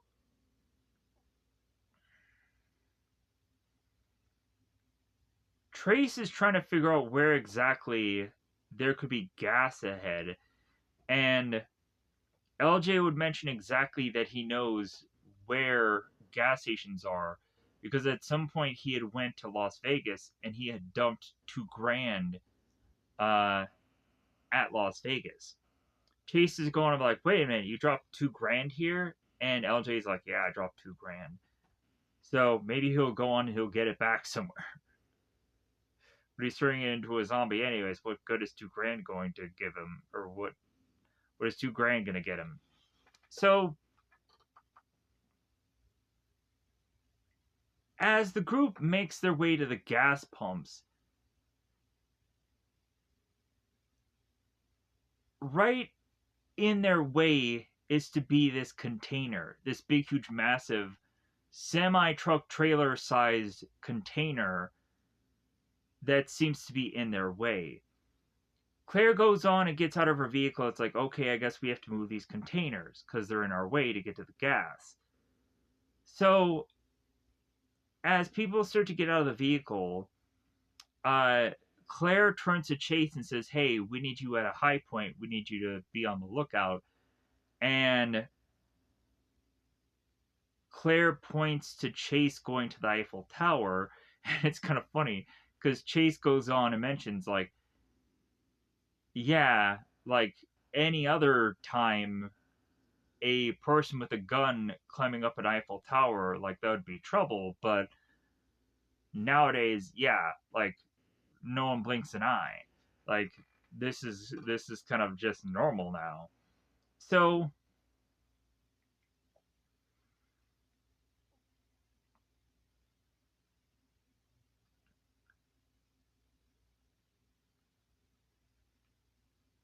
we'd have Alice that makes her way to the container. And as the people are going on and getting ready to get a winch and pull from the container, Alice starts to put her ear near the container to hear if anything could be inside this container, and there is. There's zombies inside of it. So Alice thrusts herself back, whips out her shotgun, and prepares for zombies to be coming out of this container. The zombie lid comes flying open, and there is just darkness. There's nothing to see. And then all of a sudden, there ends up having these zombies be thrusting out of the container. Alice goes on to thrust out her knives, and everyone starts blasting these zombies with their guns. We have people like Kmart and Claire who are running to safety, and people trying to protect the people without guns because they were just kind of caught unaware. So Alice goes on and snaps a zombie's neck. We would start to see people like Chase that is blasting away from a distance as best he can to just kind of cover all these zombies.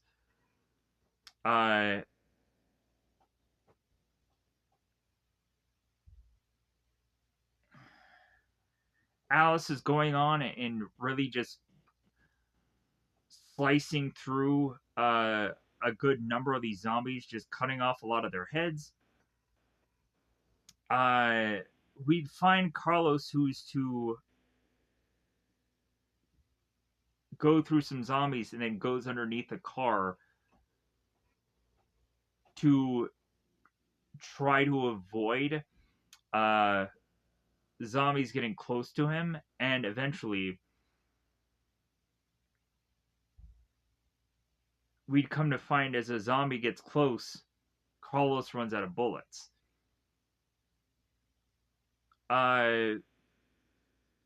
We'd have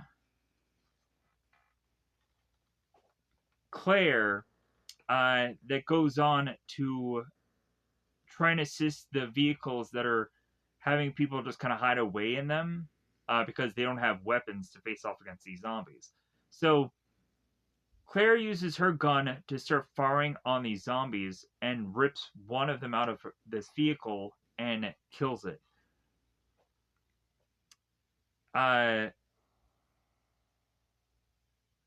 Claire goes on to tell the people that are in the back of one of these vehicles, hey, just stay quiet. And and go to this other area. Uh,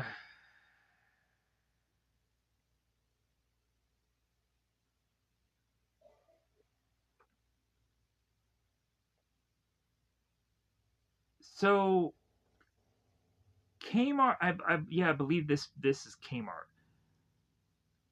Kmart goes on to make her way into one of these trucks that has LJ in it, and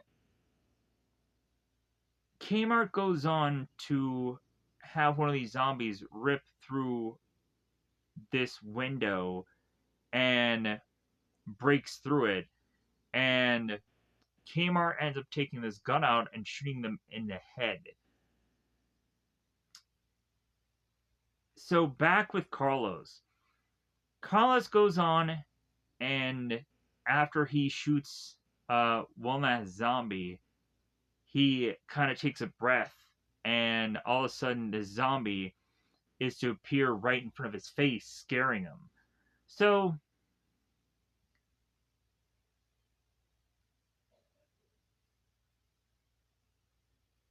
Chase starts firing upon zombies as Alice starts slicing through them.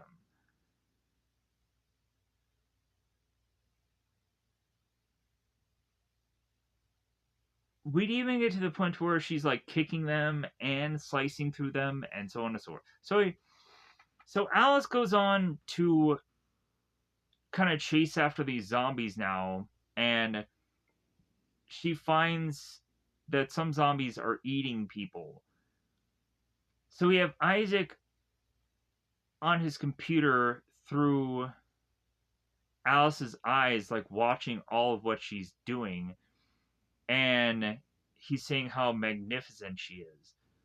So we have umbrella tech guys that are all going on and watching this feed, and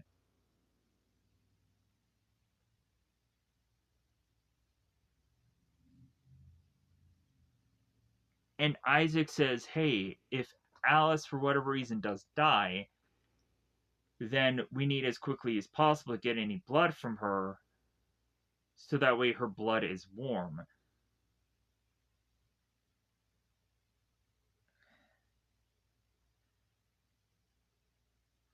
The tech guy is to go on and mention about how the satellite is in position, and that soon Alice will go on and be able to completely just stop what she's doing, that she'll just stop in her tracks. So, as Alice starts to walk to this balcony, all of a sudden her eyes start to shift, and then she completely stops, as the satellite off in the distance is to be shown here. So now we have a number of zombies just jumping onto one of these vehicles that has Mikey in it. Mikey ends up retreating from his vehicle because we have zombies that are trying to make their way through his windshield. So he runs from the back of his car to eventually find himself to be attacked by a zombie, as a zombie had gone on to get on to the vehicle's hood and then jumped onto him. Kmart is screaming for Mikey as Claire is to open her door, grab her rifle, and is going to assist Mikey by shooting one of the zombies in the head.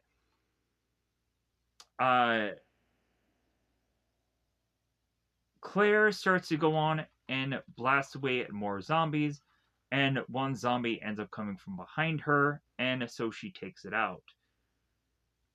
Claire further and further gets closer to Mikey, shooting as many zombies as she can, and continues to yell the words no. By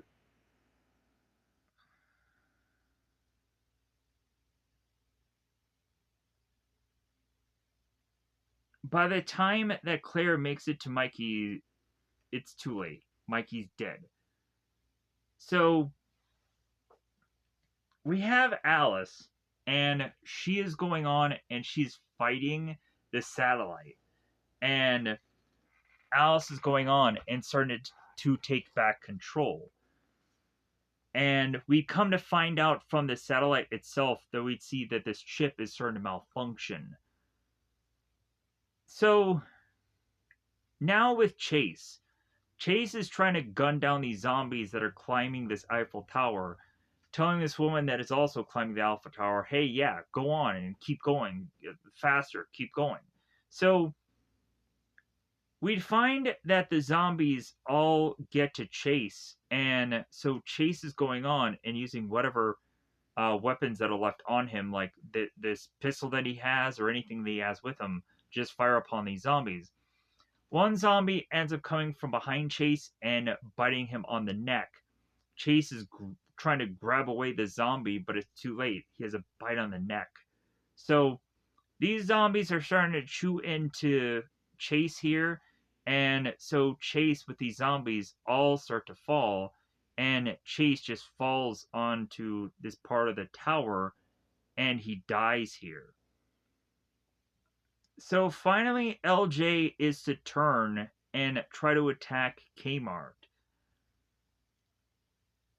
Uh, Carlos is to open the or is to make his way into the vehicle and notice that LJ is a zombie now. So Carlos rips LJ from out of the vehicle, has him fall onto the ground.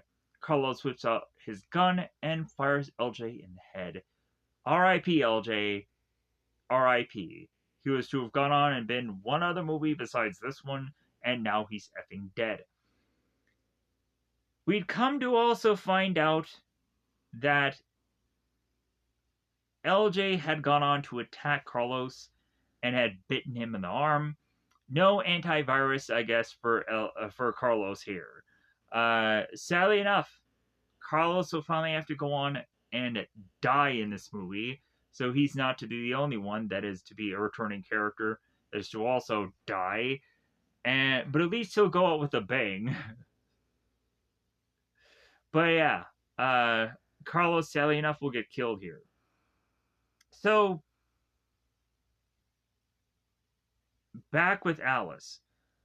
So Alice is to have stopped the signal going to her so that way she can get control back in her body.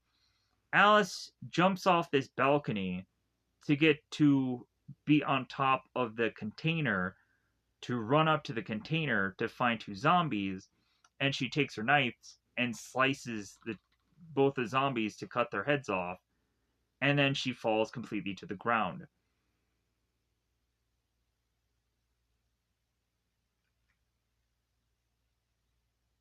They're going on and they're trying to figure out how to take control back of Alice, and there seems to be a bit of a delay of 15 seconds. Or they're trying to get back the feed of what they're trying to see through Alice's eyes. So as they get that feed back, they come to find out that Alice is not only going on and making their way near their tent that they are in, but is going on and making their way to them to kill them. So they kind of have to be ready that she's going to come in there and murder them all. Because this is kind of like the Stone Cold Steve Austin movie, The Condemned, where by the end of that, like the one contestant comes in and guns them all down. Yeah, pretty gruesome, but yeah, also kind of very the same in that capacity. So Alice goes on, whips out both of her guns, and starts blasting through all the Umbrella Corporation people, mowing them down.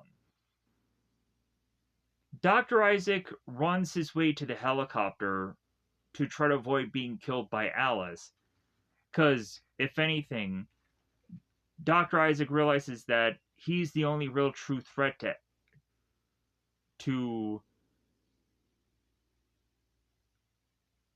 have Alice be going after him. Like, all these other guys are just cannon fodder. They're nobodies.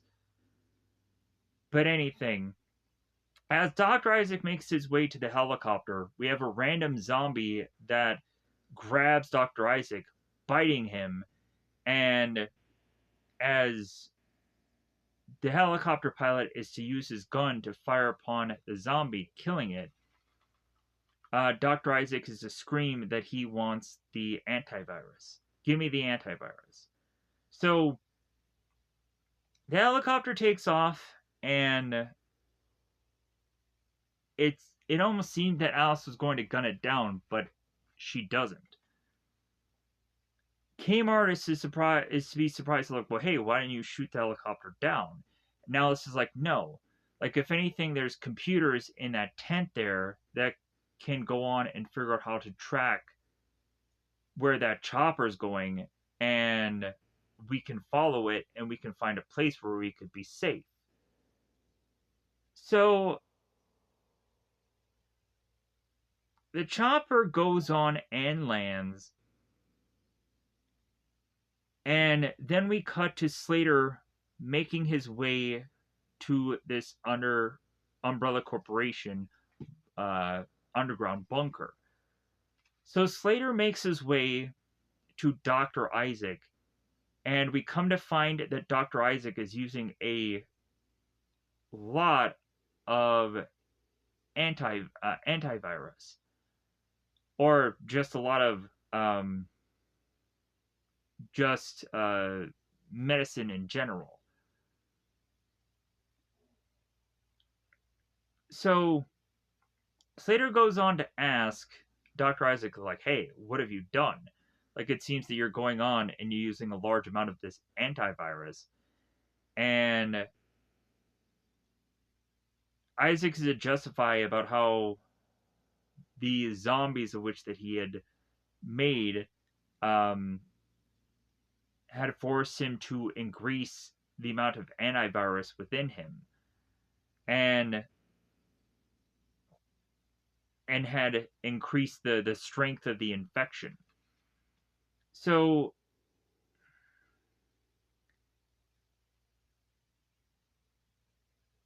Slater is to mention to Dr. Isaac that he has gone completely out of control, and that this all is to end here. And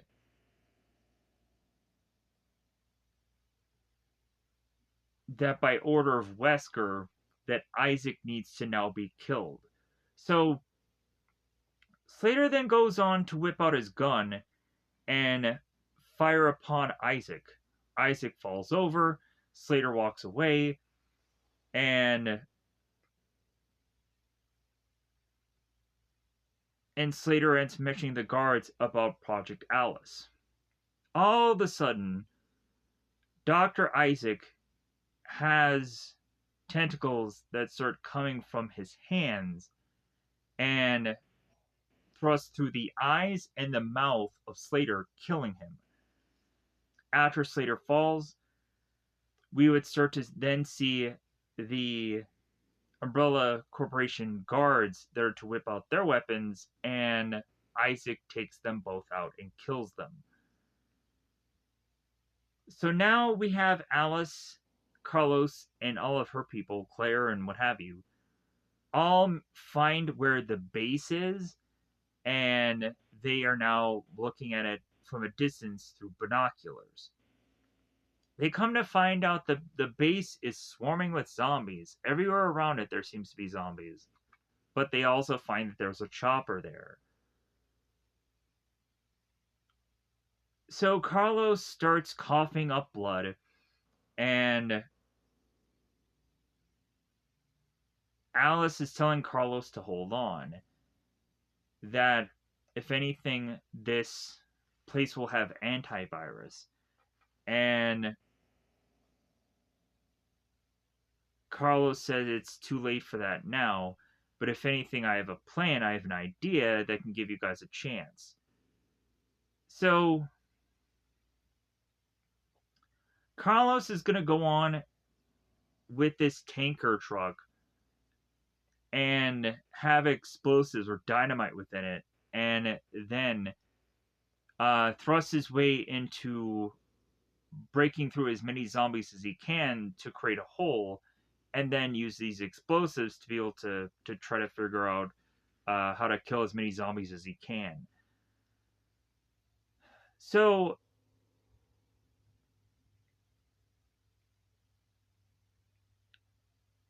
Carlos goes on and says his goodbyes to everybody, and as Alice starts to talk to Carlos, and and starts talking about how she wants to like thank him. Carlos is like, "Well, save it." Uh, but he says like, "Well, hey, can you keep the promise? Like, hey, when you go down there, like, uh,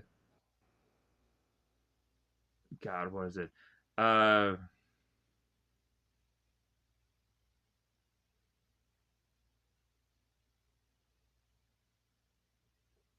he says something about when you go down there, do something, and she's like, consider it done. So they hug, they kiss. He gets into the vehicle and he goes off. So Alice is with Carlos, driving him off, and so Carlos has mentioned that he wishes that he had a smoke on him. And all of a sudden, as Carlos further and further starts to thrust through these zombies, one by one, eventually the zombies become all too much, and then all of a sudden his tanker truck tips over. Carlos realizes that there's nothing for his vehicle more to do, and so all of a sudden Carlos does find a cigarette or a joint, and so he lights it. Then he goes on and he lights this dynamite, and then he waits for both the dynamite and his cigarette to finish. So shortly thereafter that there is this massive explosion that Alice and Claire and Kmart see from a distance. So Alice and her vehicle just pedal to the metal. They thrust through the explosion to eventually make their way to the chopper. As everybody from Claire's group stifles into the chopper, Alice is not going with them. She goes on and she just lets them leave. And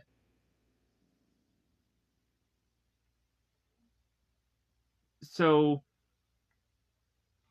as Claire makes her way through this base, she goes on and finds the plethora of different bodies that look identical to her. And she then goes on to make her way into this big, huge, luxurious cabin and finds this underground elevator and goes into the underground facility. Alice whips out her gun and goes further and further into these hallways and into eventually this laboratory.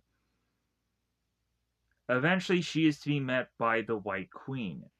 The White Queen is to go on to explain to Alice that eventually everything here will go on and help Alice to be able uh, to assist her in the future. But there is to go on and be one problem, and that is to be Dr. Isaac and how he's infected. So it's also kind of funny that Alice was going on and talking about how he had gone on to know of the Red Queen and how she was kind of a bitch or homicidal bitch. So uh,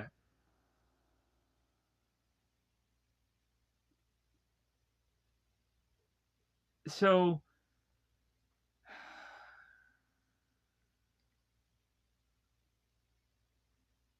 Alice is to be told by the White Queen about Dr. Isaac and about how she's starting to have a problem containing him. So Alice has to go on and has to deal with him soon. So Alice makes her way into the area of which that Dr. Isaac is in. So as Alice starts to make her way through this facility, she stumbles upon a tank that is to be housing one of her clones. As Alice goes on to touch the round tank of which one of her clones is to be held in, all of a sudden here's where she ends up getting first attacked by Isaac. All of a sudden, while this attack is happening, this ends up bursting the tank of a Alice clone and has the clone come busting out of the tank. Alice goes on to take one of her knives and stabs into Isaac. Eventually, Isaac will rip out this knife, will walk away, and have his wounds start to reheal. Alice goes on to comfort her clone as she is to wake up.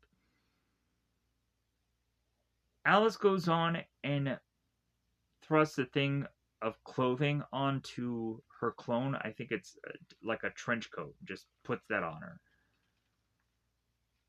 And then Alice continues to find where her knife is and then tries to track down where Isaac went.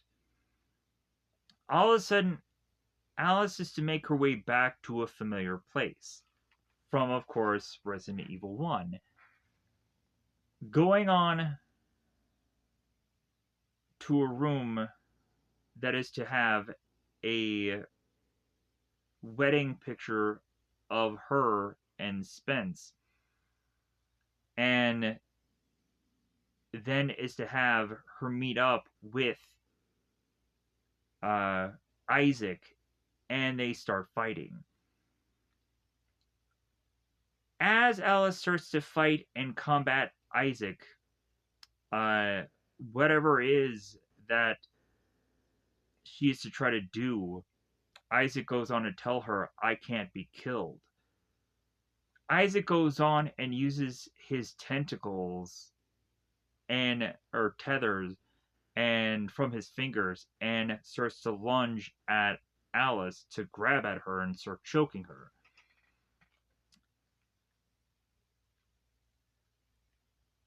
Alice goes on to hit this floorboard to launch this weapon up and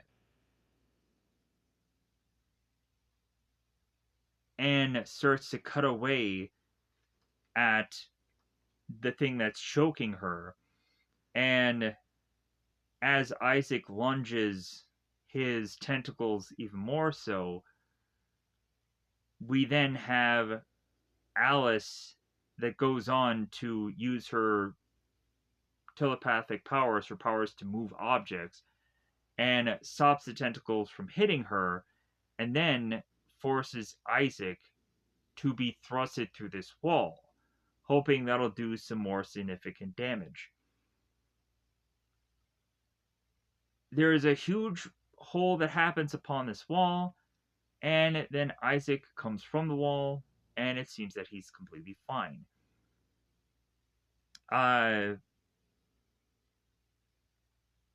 Isaac is to retell Alice again that he can't be killed. At one point, it's kind of interesting because Alice will go on and uh, and call Isaac just another asshole, and I kind of like that line because eventually it kind of gets recycled and reused again. So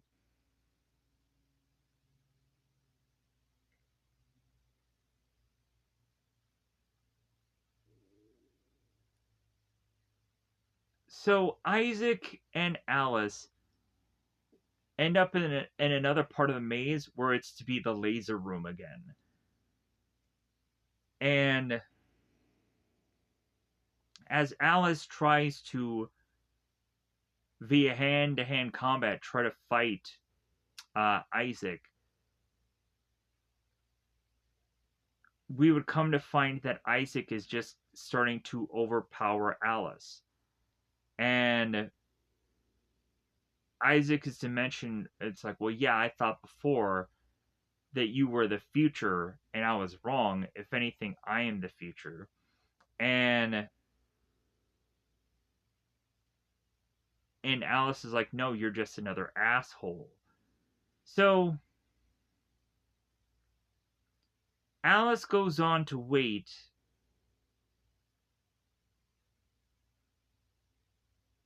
for the lasers to go on to extend to all the massive number of checker X like things.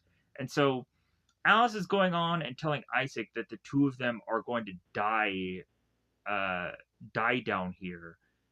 And eventually what does happen is Isaac does die. He gets sliced through by the lasers.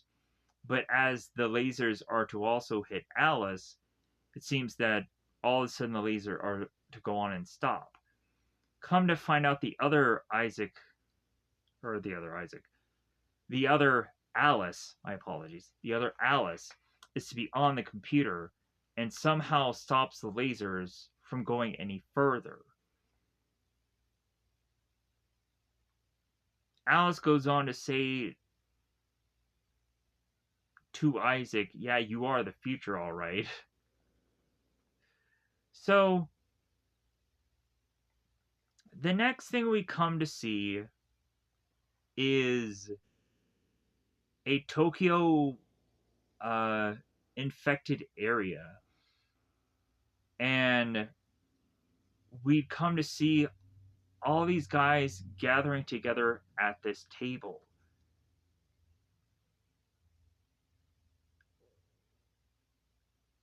And Wesker is to mention about how they have yet to get a response coming from the North American branch uh, to see what their progress is. Then all of a sudden, Alice appears in front of them and mentions to all of them uh, that she's coming for them, and she's coming with a few of her friends.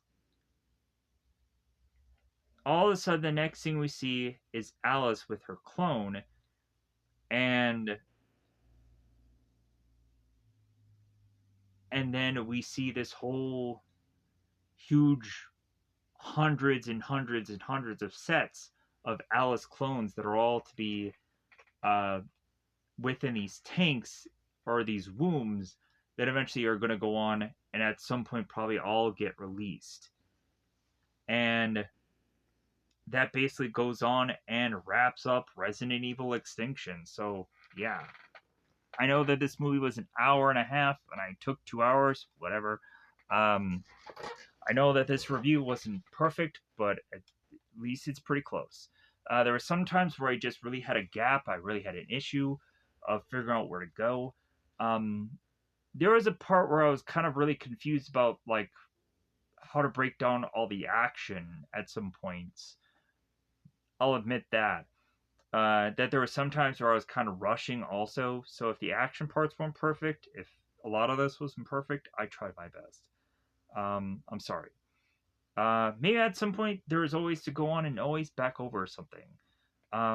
There's always a time where I can always just redo things and just have a second chance at certain things. Maybe there's always a better way to be more detailed, but also there's a lot of times where uh, like I could be less specific about all these. I could be more vague. I really could go on and really just do the cliff notes of all this and spend less time of it. So either way, like I'm happy about this because at least right now, I'm still coherent, I'm still awake, and I think I want to just get out of here so that we can go on and upload this, so that way I can upload also the other video that I'd worked on prior to this. So maybe if I didn't go on and if I didn't do that video, maybe I would have gone on and done this one a lot better, or maybe I would have gone on and done it the exact same. I'm not quite sure, but either way, I did like this movie. Like, I would go on and watch it again. Like, I would thumbs up this bad boy. Technically, this movie is also to, in some ways, be a rewatch, but I didn't remember all of it. Or I didn't remember a good chunk of it. So it was like it was to kind of mostly feel new, but then also like there's some bits and pieces where it just seemed familiar. I didn't remember that this movie was to kind of remind me of the first movie. I don't know. Either way, um, I'm happy to have gone on and seen this movie and checked out and reviewed it on here. So hopefully you'll go on and take with this review what you will. So thank you for watching this. Goodbye, everybody. Goodbye, everybody.